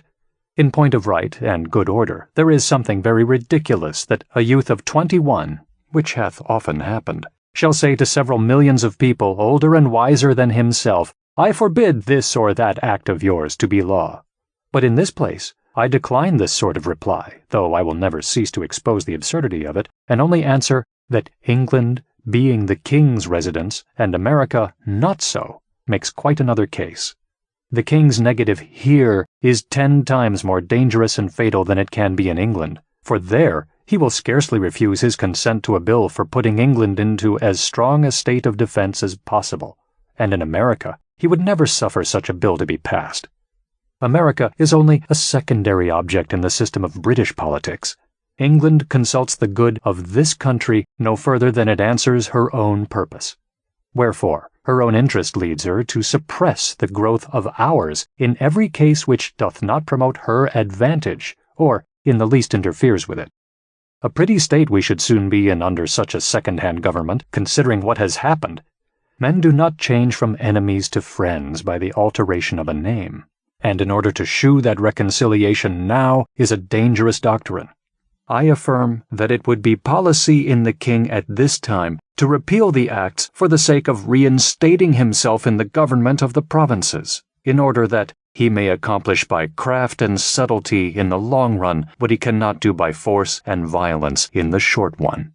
Reconciliation and ruin are nearly related. Secondly, that as even the best terms which we can expect to obtain can amount to no more than a temporary expedient or a kind of government by guardianship, which can last no longer than till the colonies come of age, so the general face and state of things, in the interim, will be unsettled and unpromising. Emigrants of property will not choose to come to a country whose form of government hangs but by a thread, and who is every day tottering on the brink of commotion and disturbance, and numbers of the present inhabitants would lay hold of the interval to dispose of their effects and quit the continent. But the most powerful of all arguments is, that nothing but independence, that is, a continental form of government, can keep the peace of the continent and preserve it inviolate from civil wars.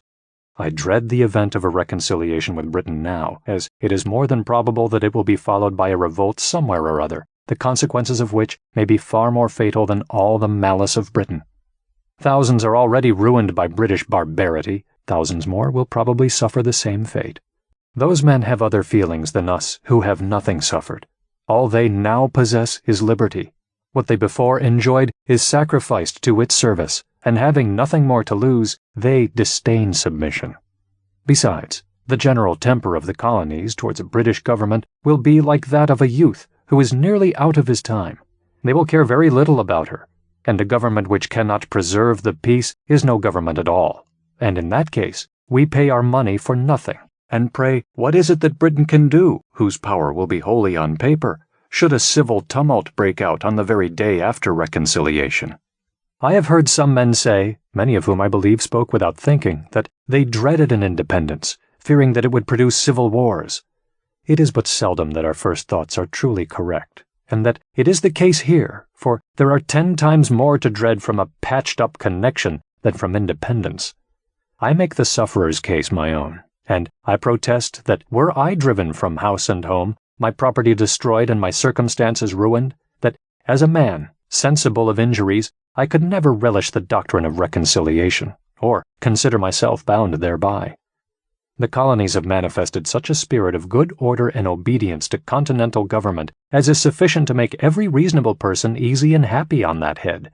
No man can assign the least pretense for his fears on any other grounds than such as are truly childish and ridiculous, viz. That one colony will be striving for superiority over another.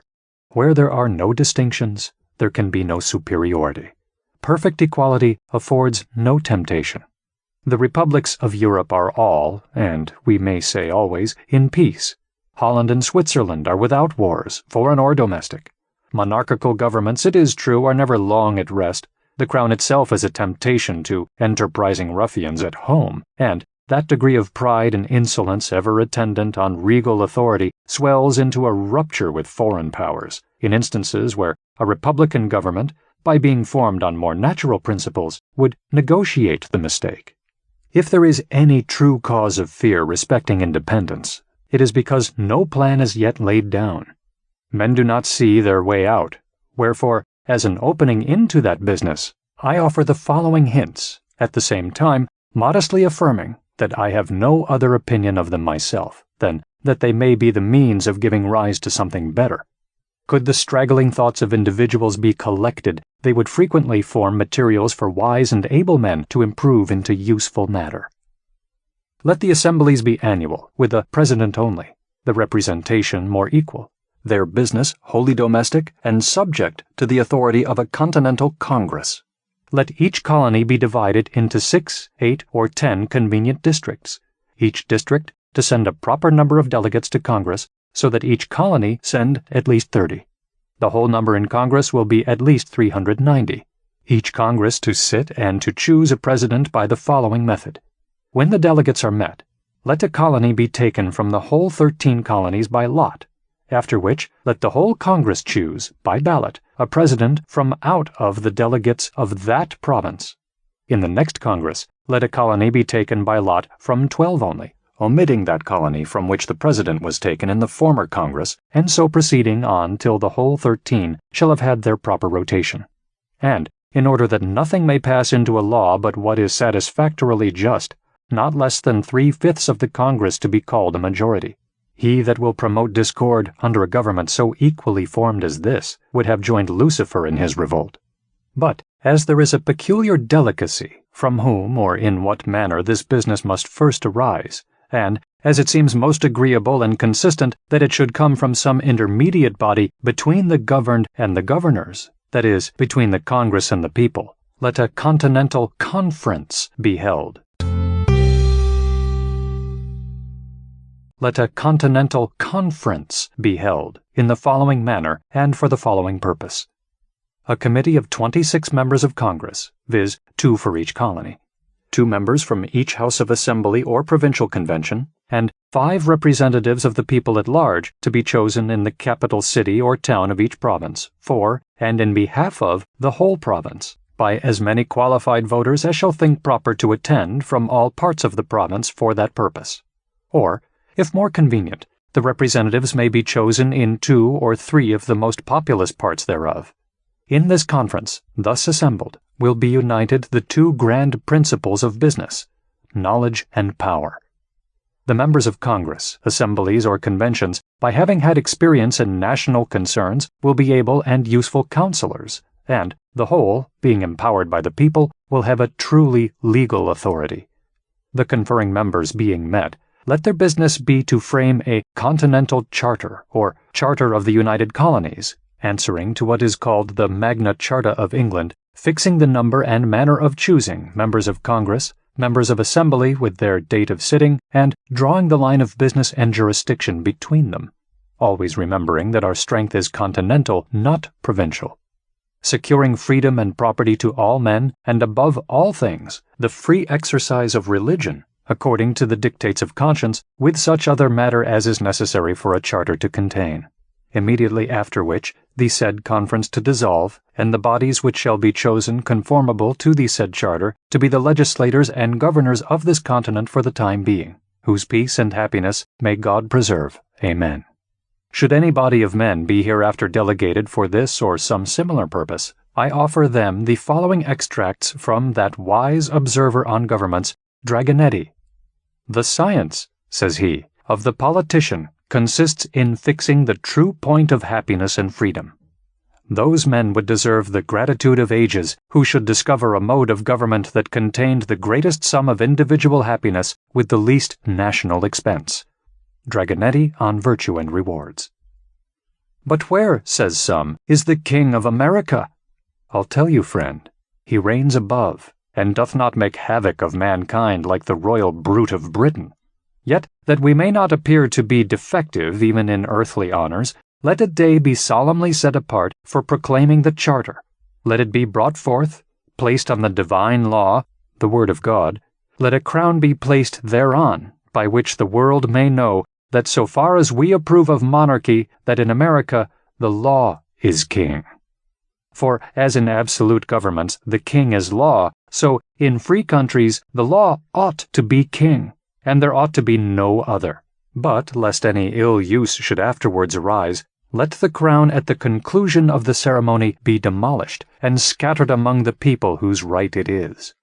A government of our own is our natural right, and when a man seriously reflects on the precariousness of human affairs, he will become convinced that it is infinitely wiser and safer to form a constitution of our own in a cool, deliberate manner while we have it in our power, than to trust such an interesting event to time and chance.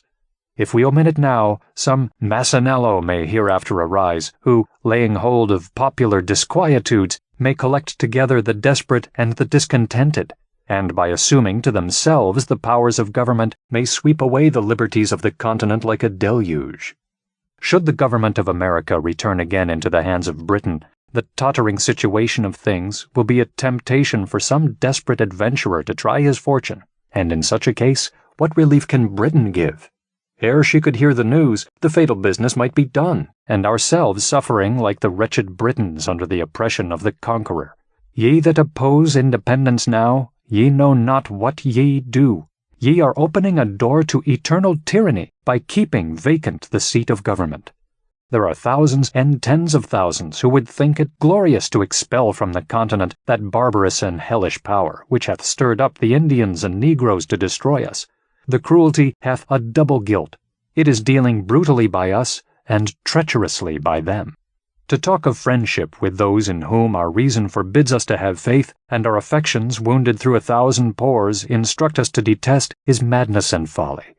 Every day wears out the little remains of kindred between us and them, and can there be any reason to hope that, as the relationship expires, the affection will increase, or that we shall agree better when we have 10 times more and greater concerns to quarrel over than ever?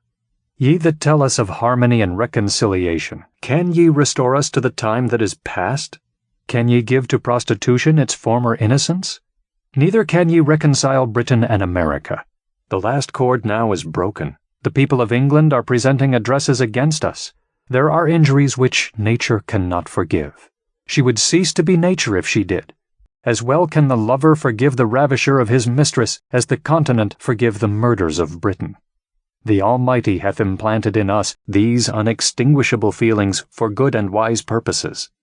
They are the guardians of His image in our hearts. They distinguish us from the herd of common animals. The social compact would dissolve, and justice be extirpated the earth, or have only a casual existence were we so callous to the touches of affection. The robber and the murderer would often escape unpunished, did not the injuries which our tempers sustain provoke us into justice. O ye that love mankind, ye that dare oppose not only the tyranny but the tyrant, stand forth. Every spot of the old world is overrun with oppression. Freedom hath been hunted round the globe. Asia and Africa have long expelled her. Europe regards her like a stranger, and England hath given her warning to depart. O, receive the fugitive, and prepare in time an asylum for mankind. On the Presentability of America, with some miscellaneous reflections. I have never met with a man, either in England or America, who hath not confessed his opinion that a separation between the countries would take place one time or other, and there is no instance in which we have shewn less judgment than in endeavoring to describe what we call the ripeness or fitness of the continent for independence. As all men allow the measure, and vary only in their opinion of the time, let us, in order to remove mistakes, take a general survey of things, and endeavor, if possible, to find out the very time. But we need not go far. The inquiry ceases at once, for the time hath found us. The general concurrence, the glorious union of all things, prove the fact. It is not in numbers, but in unity that our great strength lies. Yet our present numbers are sufficient to repel the force of all the world. The continent hath at this time the largest body of armed and disciplined men of any power under heaven, and is just arrived at that pitch of strength in which no single colony is able to support itself, and the whole, when united, can accomplish the matter, and either more or less than this might be fatal in its effects. Our land force is already sufficient, and as to naval affairs, we cannot be insensible that Britain would never suffer an American man-of-war to be built while the continent remained in her hands. Wherefore, we should be no forwarder an 100 years hence in that branch than we are now. But the truth is, we should be less so, because the timber of the country is every day diminishing, and that which will remain at last will be far off and difficult to procure. Were the continent crowded with inhabitants, her sufferings under the present circumstances would be intolerable. The more seaport towns we had, the more should we have both to defend and to lose. Our present numbers are so happily proportioned to our wants that no man need be idle.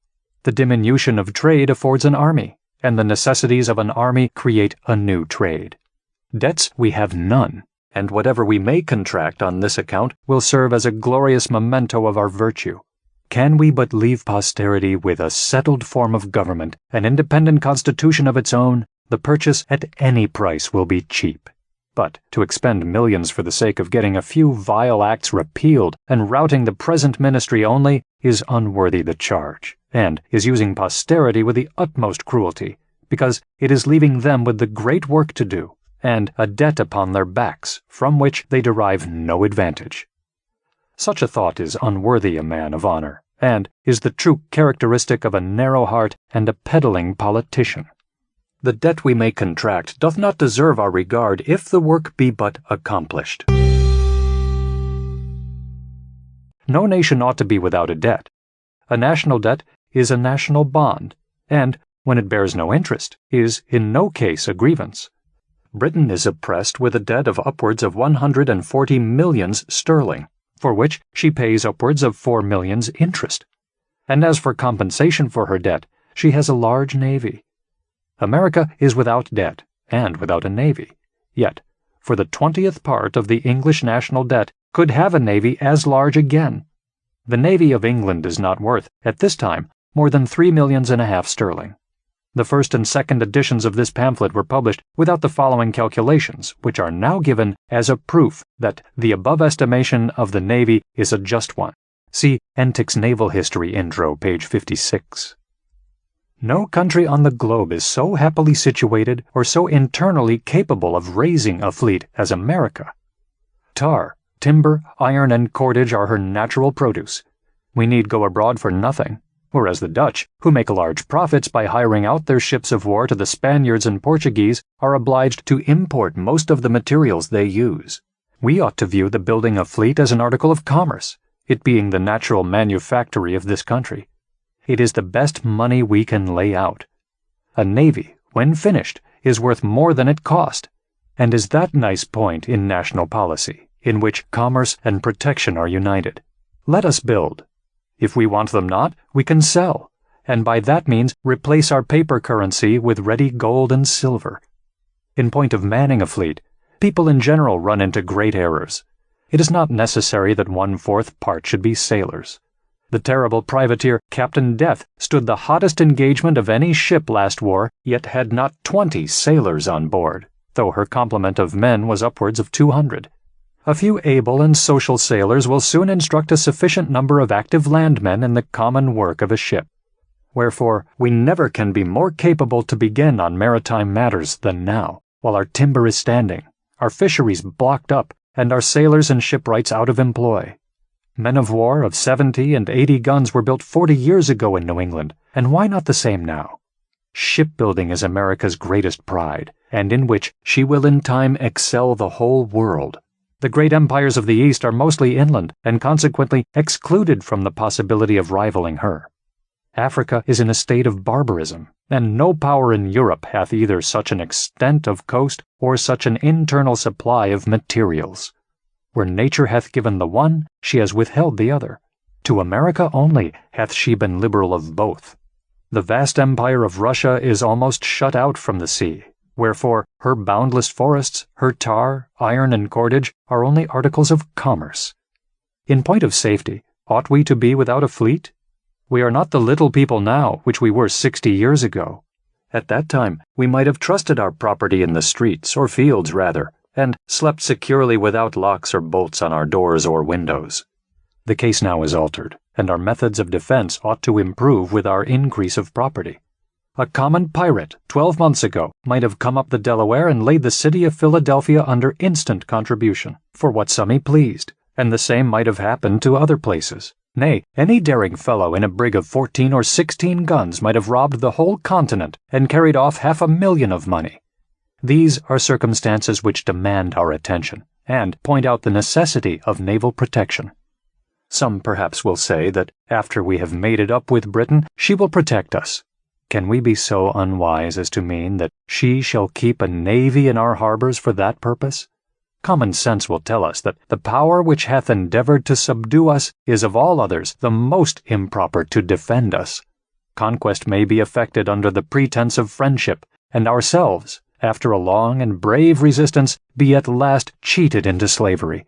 And if her ships are not to be admitted into our harbors, I would ask, how is she to protect us?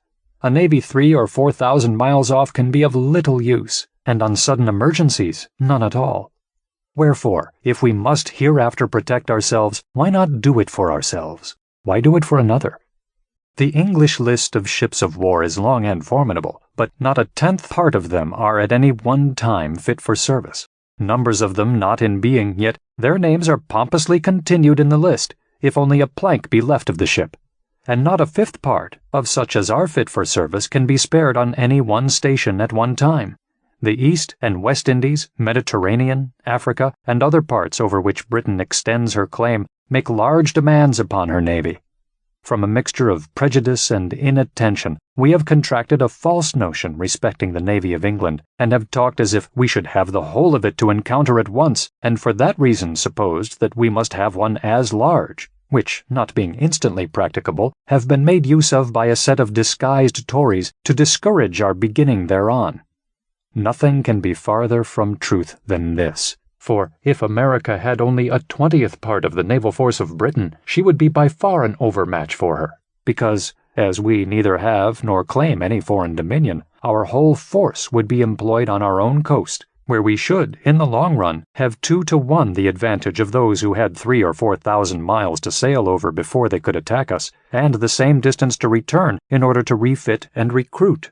And although Britain by her fleet hath a check over our trade to Europe, we have as large a one over her trade to the West Indies, which, by laying in the neighborhood of the continent, is entirely at its mercy.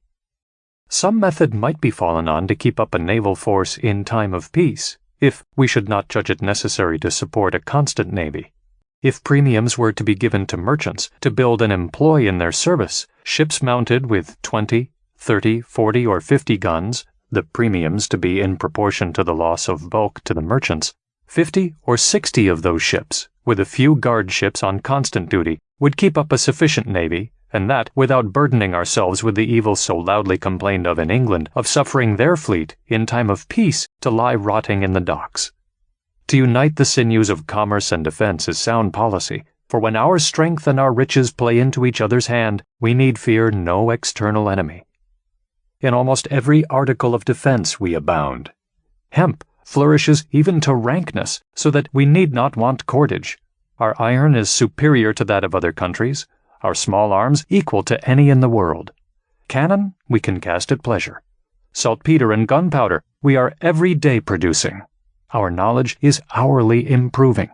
Resolution is our inherent character, and courage hath never yet forsaken us. Wherefore, what is it that we want? Why is it that we hesitate? From Britain we can expect nothing but ruin. If she is once admitted to the government of America again, this continent will not be worth living in. Jealousies will be always arising. Insurrections will be constantly happening, and who will go forth to quell them?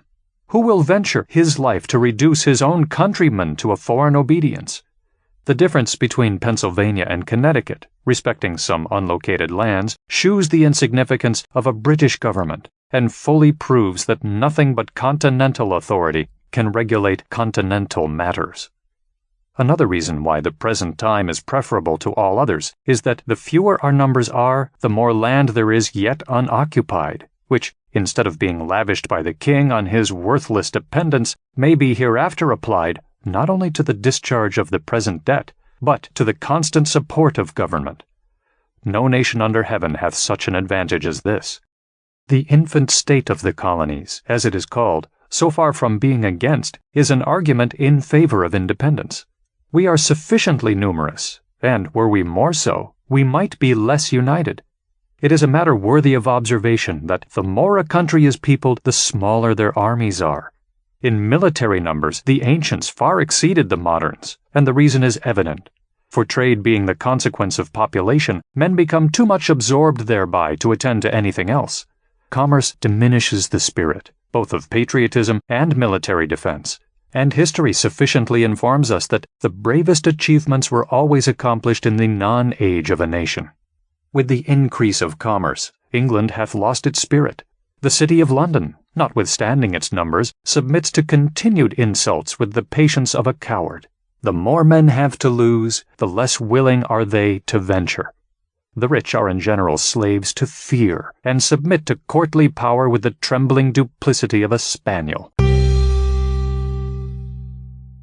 Youth is the seed time of good habits, as well in nations as in individuals. It might be difficult, if not impossible, to form the continent into one government half a century hence. The vast variety of interests occasioned by an increase of trade and population would create confusion. Colony would be against colony. Each being able might scorn each other's assistance, and while the proud and foolish gloried in their little distinctions, the wise would lament that the union had not been formed before. Wherefore, the present time is the true time for establishing it. The intimacy which is contracted in infancy and the friendship which is formed in misfortune are, of all others, the most lasting and unalterable. Our present union is marked with both these characters. We are young, and we have been distressed, but our concord hath withstood our troubles, and fixes a memorable era for posterity to glory in. The present time, likewise, is that peculiar time which never happens to a nation but once, viz., the time of forming itself into a government.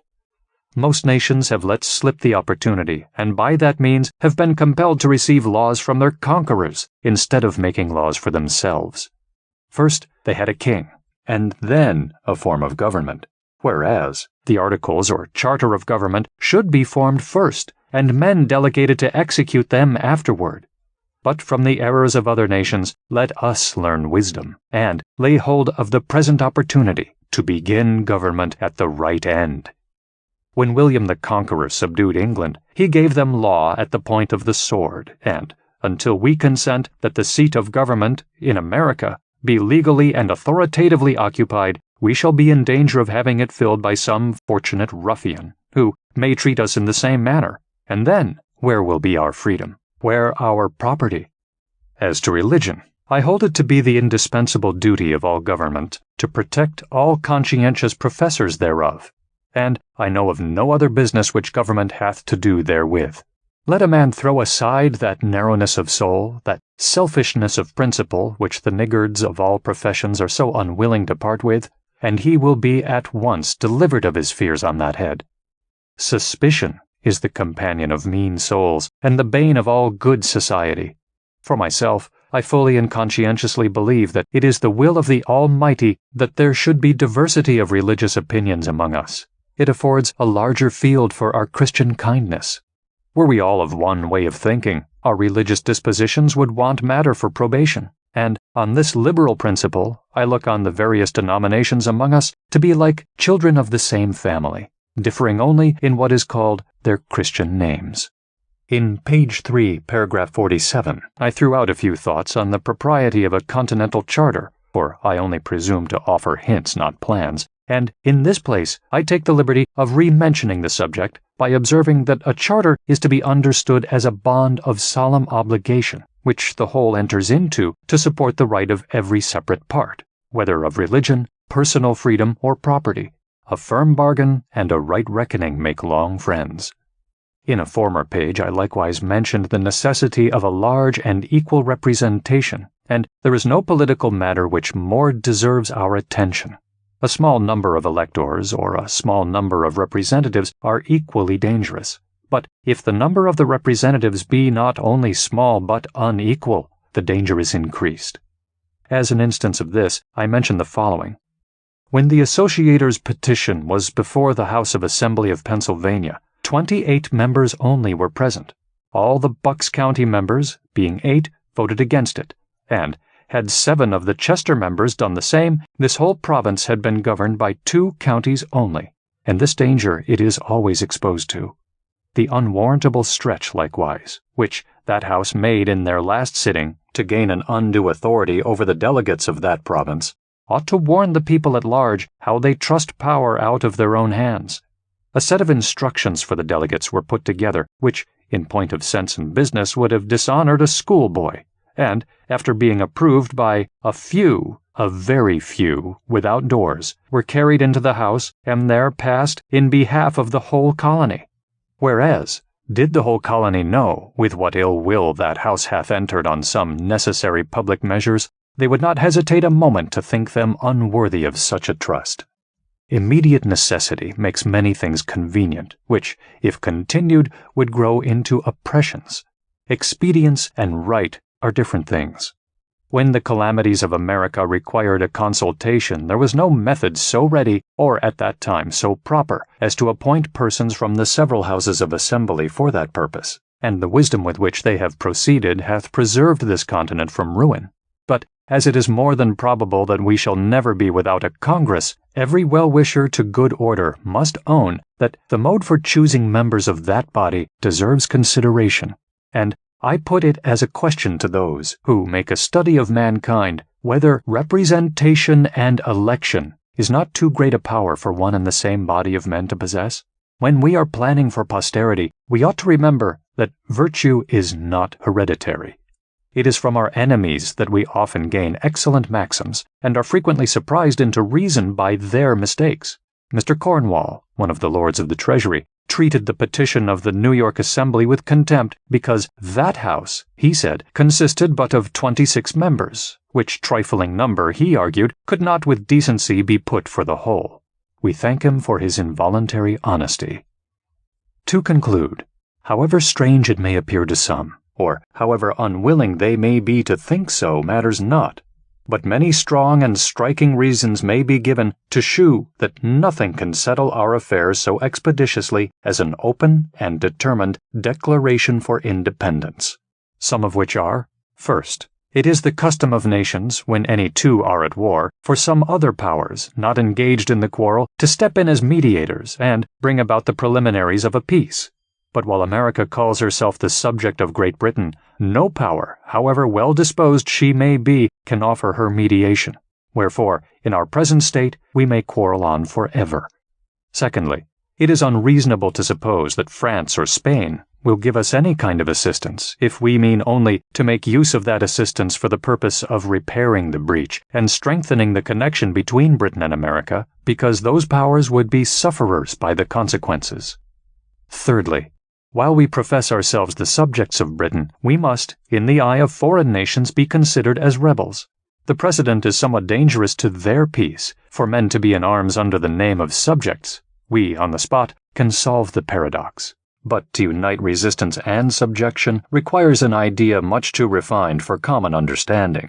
Fourthly, were a manifesto to be published and dispatched to foreign courts, setting forth the miseries we have endured and the peaceable methods we have ineffectually used for redress, declaring, at the same time, that not being able any longer to live happily or safely under the cruel disposition of the British court, we had been driven to the necessity of breaking off all connections with her, at the same time assuring all such courts of our peaceable disposition towards them, and of our desire of entering into trade with them, such a memorial would produce more good effects to this continent than if a ship were freighted with petitions to Britain.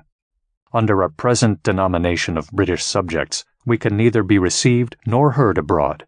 The custom of all courts is against us, and will be so until, by an independence, we take rank with other nations. These proceedings may at first appear strange and difficult, but like all other steps which we have already passed over, will, in a little time, become familiar and agreeable, and, until an independence is declared, the continent will feel itself like a man who continues putting off some unpleasant business from day to day, yet knows it must be done, hates to set about it, wishes it over, and is continually haunted with the thoughts of its necessity. Appendix. Since the publication of the first edition of this pamphlet, or rather on the same day on which it came out, the King's Speech made its appearance in this city. Had the spirit of prophecy directed the birth of this production, it could not have brought it forth at a more seasonable juncture, or a more necessary time. The bloody mindedness of the one shewed the necessity of pursuing the doctrine of the other, Men read by way of revenge, and the speech, instead of terrifying, prepared a way for the manly principles of independence. Ceremony, and even silence from whatever motive they may arise, have a hurtful tendency when they give the least degree of countenance to base and wicked performances. Wherefore, if this maxim be admitted, it naturally follows that the king's speech, as being a piece of finished villainy, deserved and still deserves a general execration by both the Congress and the people. Yet, as the domestic tranquility of a nation depends greatly on the chastity of what may properly be called national manners, it is often better to pass some things over in silent disdain than to make use of such new methods of dislike as might introduce the least innovation on that guardian of our peace and safety. And perhaps it is chiefly owing to this prudent delicacy that the king's speech hath not, before now, suffered a public execution. The speech, if it may be called one, is nothing better than a wilful, audacious libel against the truth, the common good, and the existence of mankind, and is a formal and pompous method of offering up human sacrifices to the pride of tyrants. But this general massacre of mankind is one of the privileges and the certain consequence of kings. For, as nature knows them not, they know not her. And although they are beings of our own creating, they know not us, and are become the gods of their creators. The speech hath one good quality, which is, that it is not calculated to deceive, neither can we, even if we would, be deceived by it. Brutality and tyranny appear on the face of it. It leaves us at no loss.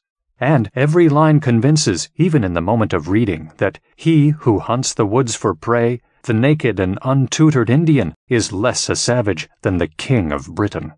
Sir John Dalrymple, the putative father of a whining Jesuitical piece fallaciously called The Address of the People of England to the Inhabitants of America, hath perhaps, from a vain supposition that the people here were to be frightened at the pomp and description of a king, given, though very unwisely on his part, the real character of the present one. But, says this writer, if you are inclined to pay compliments to an administration which we do not complain of, meaning the Marquis of Rockingham's at the repeal of the Stamp Act, it is very unfair in you to withhold them from that prince by whose nod alone they were permitted to do anything. This is Toryism with a witness. Here is idolatry even without a mask. And he who can calmly hear and digest such doctrine hath forfeited his claim to rationality, an apostate from the order of manhood, and ought to be considered as one who hath not only given up the proper dignity of man, but sunk himself beneath the rank of animals, and contemptibly crawl through the world like a worm. However, it matters very little now what the King of England either says or does. He hath wickedly broken through every moral and human obligation, trampled nature and conscience beneath his feet, and by a steady and constitutional spirit of insolence and cruelty procured for himself an universal hatred. It is now the interest of America to provide for herself. She hath already a large and young family, whom it is more her duty to take care of than to be granting away her property to support a power who is become a reproach to the names of men and Christians. Ye, whose office it is to watch over the morals of a nation, of whatsoever sect or denomination ye are of, as well as ye who are more immediately the guardians of the public liberty, if ye wish to preserve your native country uncontaminated by European corruption, ye must in secret wish a separation. But, leaving the moral part to private reflection, I shall chiefly confine my farther remarks to the following heads. First, that it is the interest of America to be separated from Britain. Secondly, which is the easiest and most practicable plan, reconciliation or independence, with some occasional remarks. In support of the first, I could, if I judged it proper, produce the opinion of some of the ablest and most experienced men on this continent, and whose sentiments, on that head, are not yet publicly known. It is, in reality, a self-evident position, for no nation in a state of foreign dependence, limited in its commerce, and cramped and fettered in its legislative powers, can ever arrive at any material eminence. America doth not yet know what opulence is, and although the progress which she hath made stands unparalleled in the history of other nations, it is but childhood compared with what she would be capable of arriving at, had she, as she ought to have, the legislative powers in her own hands. England is, at this time, proudly coveting what would do her no good were she to accomplish it, and the continent hesitating on a matter which will be her final ruin if neglected. It is the commerce and not the conquest of America by which England is to be benefited, and that would in a great measure continue were the countries as independent of each other as France and Spain, because in many articles neither can go to a better market. But it is the independence of this country on Britain or any other which is now the main and only object worthy of contention, and which, like all other truths discovered by necessity, will appear clearer and stronger every day. First, because it will come to that one time or other. Secondly, because the longer it is delayed, the harder it will be to accomplish. I have frequently amused myself, both in public and private companies, with silently remarking the specious errors of those who speak without reflecting, and among the many which I have heard, the following seems the most general, viz., that had this rupture happened 40 or 50 years hence, instead of now, the continent would have been more able to have shaken off the dependence. To which I reply that our military ability at this time arises from the experience gained in the last war, and which in 40 or 50 years' time would have been totally extinct. The continent would not, by that time, have had a general, or even a military officer left, and we, or those who may succeed us, would have been as ignorant of martial matters as the ancient Indians. And this single position, closely attended to, will unanswerably prove that the present time is preferable to all others. The argument turns thus. At the conclusion of the last war, we had experience, but wanted numbers, and 40 or 50 years hence, we should have numbers without experience.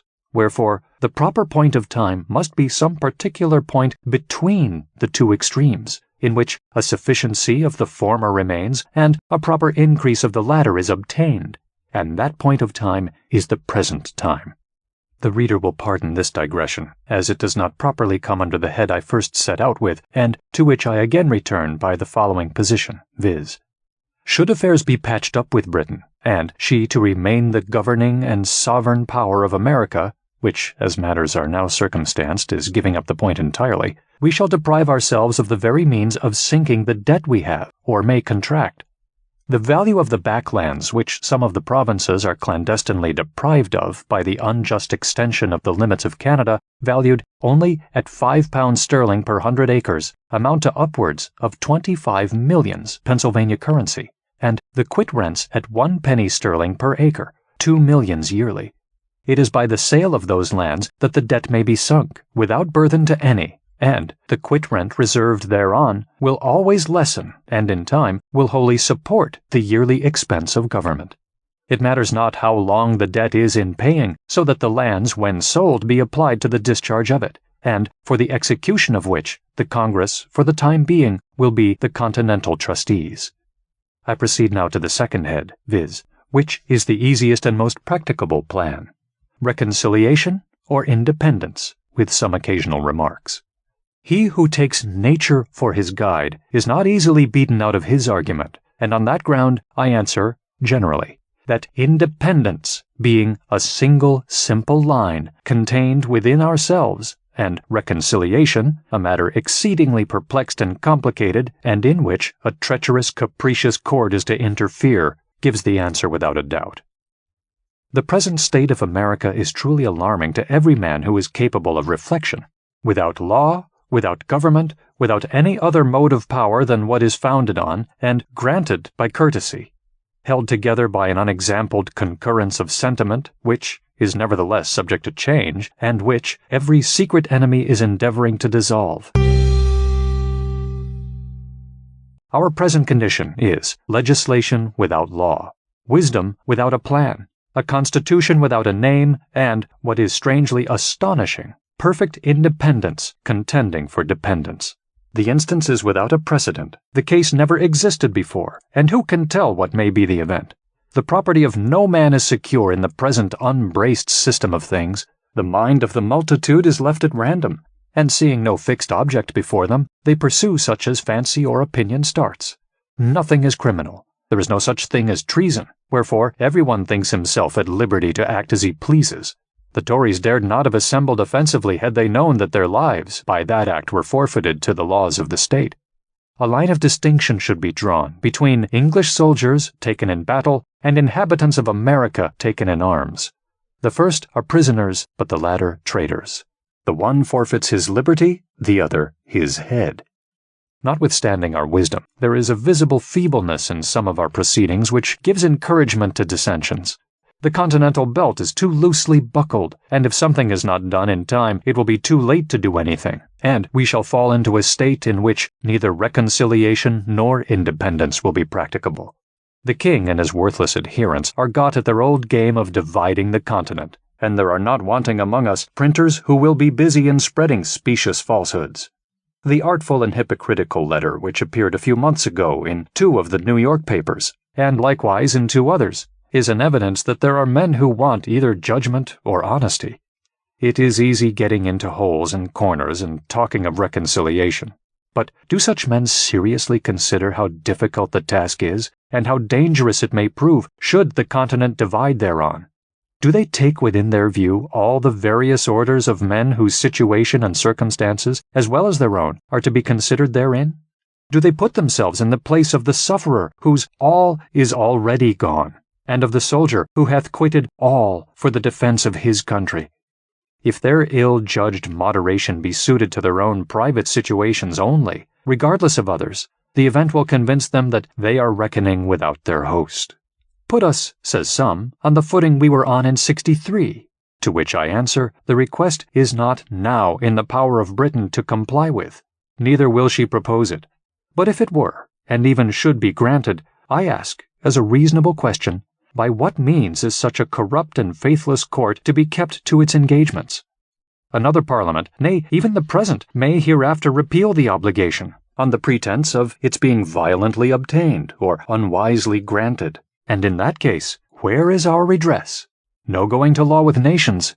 Cannon are the barristers of crowns, and the sword, not of justice, but of war, decides the suit. To be on the footing of 63, it is not sufficient that the laws only be put on the same state, but that our circumstances, likewise, be put on the same state. Our burnt and destroyed towns, repaired or built up, our private losses made good, our public debts, contracted for defense, discharged. Otherwise, we shall be millions worse than we were at that enviable period. Such a request, had it been complied with a year ago, would have won the heart and soul of the continent. But now it is too late. The Rubicon is passed. Besides, the taking up arms merely to enforce the repeal of a pecuniary law seems as unwarrantable by the divine law and as repugnant to human feelings as the taking up arms to enforce obedience thereto. The object on either side doth not justify the means, for the lives of men are too valuable to be cast away on such trifles. It is the violence which is done and threatened to our persons, the destruction of our property by an armed force, the invasion of our country by fire and sword, which conscientiously qualifies the use of arms. And the instant in which such a mode of defense became necessary, all subjection to Britain ought to have ceased, and the independency of America should have been considered as dating its era from, and published by, the first musket that was fired against her.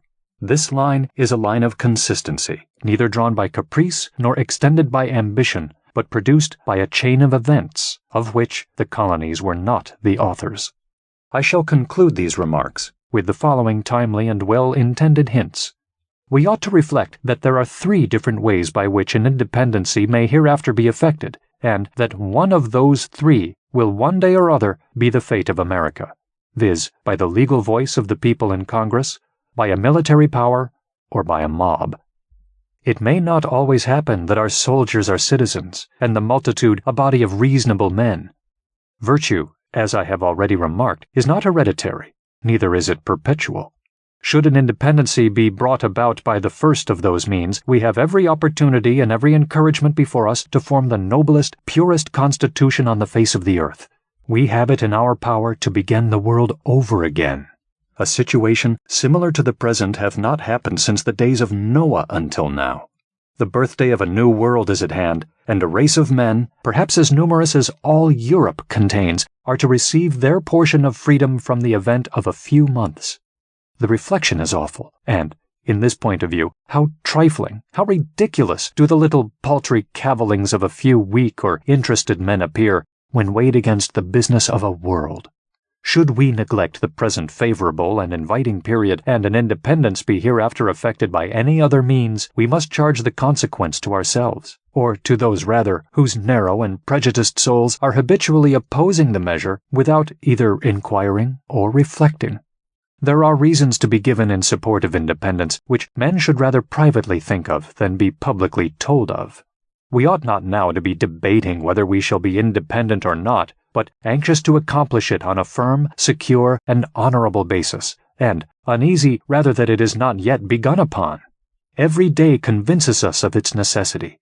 Even the Tories, if such beings yet remain among us, should, of all men, be the most solicitous to promote it, for, as the appointment of committees at first protected them from popular rage, so a wise and well-established form of government will be the only certain means of continuing it securely to them. Wherefore, if they have not virtue enough to be Whigs, they ought to have prudence enough to wish for independence. In short, independence is the only bond that can tie and keep us together. We shall then see our object, and our ears will be legally shut against the schemes of an intriguing as well as a cruel enemy. We shall then too be on a proper footing to treat with Britain, for there is reason to conclude that the pride of that court will be less hurt by treating with the American states for terms of peace than with those with whom she denominates rebellious subjects for terms of accommodation. It is our delaying it that encourages her to hope for conquest, and our backwardness tends only to prolong the war.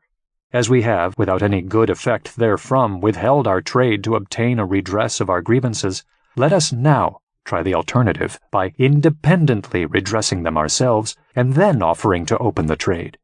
The mercantile and reasonable part in England will still be with us, because peace with trade is preferable to war without it. And if this offer be not accepted, other courts may be applied to. On these grounds I rest the matter, and as no offer hath yet been made to refute the doctrine contained in the former editions of this pamphlet, it is a negative proof that either the doctrine cannot be refuted, or that the party in favor of it are too numerous to be opposed. Wherefore, instead of gazing at each other with suspicious or doubtful curiosity, let each of us hold out to his neighbor the hearty hand of friendship, and unite in drawing a line, which, like an act of oblivion, shall bury in forgetfulness every former dissension. Let the names of Whig and Tory be extinct, and let none other be heard among us than those of a good citizen, an open and resolute friend, and a virtuous supporter of the rights of mankind, and of the free and independent states of America. To the representatives of the religious society of the people called Quakers, or to so many of them as were concerned in publishing a late piece entitled The Ancient Testimony and Principles of the People called Quakers renewed with respect to the King and Government, and touching the commotions now prevailing in these and other parts of America, addressed to the people in general. The writer of this is one of those few who never dishonors religion, either by ridiculing or cavilling at any denomination whatsoever. To God, and not to man, are all men accountable on the score of religion. Wherefore, this epistle is not so properly addressed to you as a religious, but as a political body, dabbling in matters which the professed quietude of your principles instruct you not to meddle with. As you have, without a proper authority for so doing, put yourselves in the place of the whole body of the Quakers, so the writer of this, in order to be on an equal rank with yourselves, is under the necessity of putting himself in the place of all those who approve the very writings and principles against which your testimony is directed. And he hath chosen this singular situation in order that you might discover in him that presumption of character which you cannot see in yourselves. For neither he nor you can have any claim or title to political representation. When men have departed from the right way, it is no wonder that they stumble and fall. And it is evident from the manner in which ye have managed your testimony that politics, as a religious body of men, is not your proper walk. For however well adapted it might appear to you, it is, nevertheless, a jumble of good and bad put unwisely together, and the conclusion drawn therefrom both unnatural and unjust. The first 2 pages, and the whole doth not make 4, we give you credit for, and expect the same civility from you, because the love and desire of peace is not confined to Quakerism. It is the natural as well as the religious wish of all denominations of men. And on this ground, as men laboring to establish an independent constitution of our own, do we exceed all others in our hope and an aim. Our plan is peace forever. We are tired of contention with Britain, and can see no real end to it but in a final separation. We act consistently because, for the sake of introducing an endless and uninterrupted peace, do we bear the evils and burthens of the present day. We are endeavoring, and will steadily continue to endeavor, to separate and dissolve a connection which hath already filled our land with blood, and which, while the name of it remains, will be the fatal cause of future mischiefs to both countries. We fight neither for revenge nor conquest, neither from pride nor passion. We are not insulting the world with our fleets and armies, nor ravaging the globe for plunder. Beneath the shade of our own vines are we attacked. In our own houses and on our own lands is the violence committed against us. We view our enemies in the character of highwaymen and housebreakers, and having no defense for ourselves in the civil law, are obliged to punish them by the military one, and apply the sword in the very case where you have before now applied the halter. Perhaps we feel for the ruined and insulted sufferers in all and every part of the continent with a degree of tenderness which hath not yet made its way into some of your bosoms. But be ye sure that ye mistake not the cause and ground of your testimony. Call not coldness of soul religion, nor put the bigot in the place of the Christian. O ye partial ministers of your own acknowledged principles, if the bearing arms be sinful, the first going to war must be more so, by all the difference between wilful attack and unavoidable defense. Wherefore, if ye really preach from conscience, and mean not to make a political hobby-horse of your religion, convince the world thereof, by proclaiming your doctrine to our enemies, for they likewise bear arms. Give us proof of your sincerity by publishing it at St. James's to the commanders-in-chief at Boston, to the admirals and captains who are piratically ravaging our coasts, and to all the murdering miscreants who are acting in authority under him whom ye profess to serve. Had ye the honest soul of Barclay, ye would preach repentance to your king. Ye would tell the royal wretch his sins, and warn him of eternal ruin. Ye would not spend your partial invectives against the injured and the insulted only, but, like faithful ministers, would cry aloud and spare none. Say not that ye are persecuted, neither endeavor to make us the authors of that reproach, which ye are bringing upon yourselves. For we testify unto all men that we do not complain against you because ye are Quakers, but because you pretend to be and are not Quakers. Alas, it seems by the particular tendency of some part of your testimony and other parts of your conduct, as if all sin was reduced to and comprehended in the act of bearing arms, and that by the people only. Ye appear to us to have mistaken party for conscience, because the general tenor of your actions wants uniformity, and it is exceedingly difficult to us to give credit to many of your pretended scruples, because we see them made by the same men who, in the very instant that they are exclaiming against the mammon of this world, are nevertheless hunting after it with a step as steady as time and an appetite as keen as death. The quotation which ye have made from Proverbs in the 3rd page of your testimony, that when a man's ways please the Lord, he maketh even his enemies to be at peace with him, is very unwisely chosen on your part, because it amounts to a proof that the king's ways, whom ye are so desirous of supporting, do not please the Lord. Otherwise, his reign would be in peace. I now proceed to the latter part of your testimony, and that for which all the foregoing seems only an introduction, viz., It hath ever been our judgment and principle, since we were called to profess the light of Christ Jesus, manifested in our consciences unto this day, that the setting up and putting down kings and governments is God's peculiar prerogative, for causes best known to himself, and that it is not our business to have any hand or contrivance therein, nor to be busybodies above our station, much less to plot and contrive the ruin or overturn of any of them, but to pray for the king and safety of our nation, and good of all men, that we may live a peaceable and quiet life in all godliness and honesty, under the government which God is pleased to set over us. If these are really your principles, why do ye not abide by them? Why do ye not leave that which ye call God's work to be managed by himself? these very principles instruct you to wait with patience and humility for the event of all public measures, and to receive that event as the divine will towards you. Wherefore, what occasion is there for your political testimony, if you fully believe what it contains? And the very publishing it proves that either ye do not believe what ye profess, or have not virtue enough to practice what ye believe. The principles of Quakerism have a direct tendency to make a man the quiet and inoffensive subject of any and every government which is set over him. And if the setting up and putting down of kings and governments is God's peculiar prerogative, he most certainly will not be robbed thereof by us.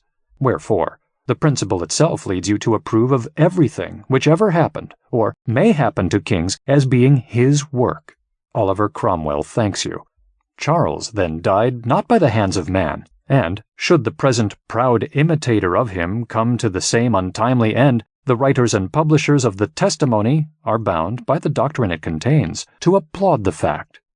Kings are not taken away by miracles, neither are changes in government brought about by any other means than such as are common and human, and such as we are now using. Even the dispersion of the Jews, though foretold by our Saviour, was effected by arms.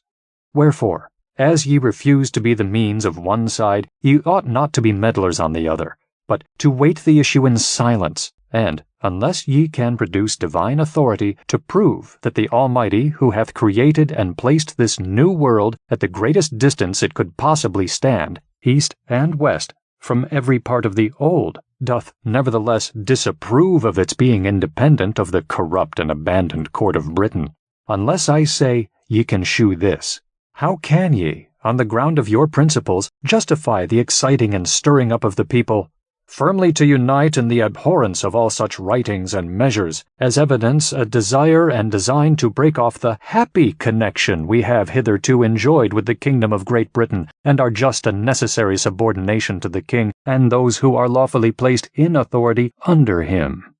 What a slap of the face is here! The men, who in the very paragraph before have quietly and passively resigned up the ordering, altering, and disposal of kings and governments into the hands of God, are now recalling their principles and putting in for a share of the business. Is it possible that the conclusion, which is here justly quoted, can anyways follow from the doctrine laid down?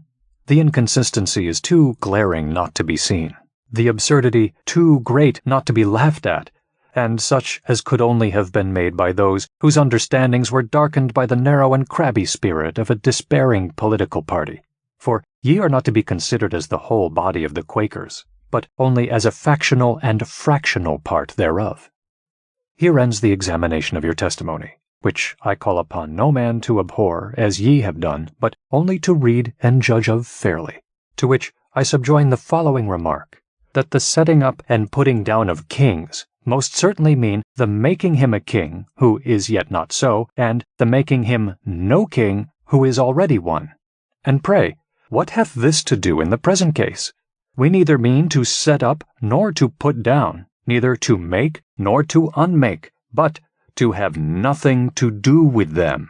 Wherefore, your testimony, in whatever light it is viewed, serves only to dishonor your judgment, and, for many other reasons, had better have been let alone than published. First, because it tends to the decrease and reproach of all religion whatever, and is of the utmost danger to society to make it a party in political disputes. Secondly, because it exhibits a body of men, numbers of whom disavow the publishing political testimonies as being concerned therein, and approves thereof. Thirdly, because it hath a tendency to undo that continental harmony and friendship which yourselves, by your late liberal and charitable donations, hath lent a hand to establish, and the preservation of which is of the utmost consequence to us all.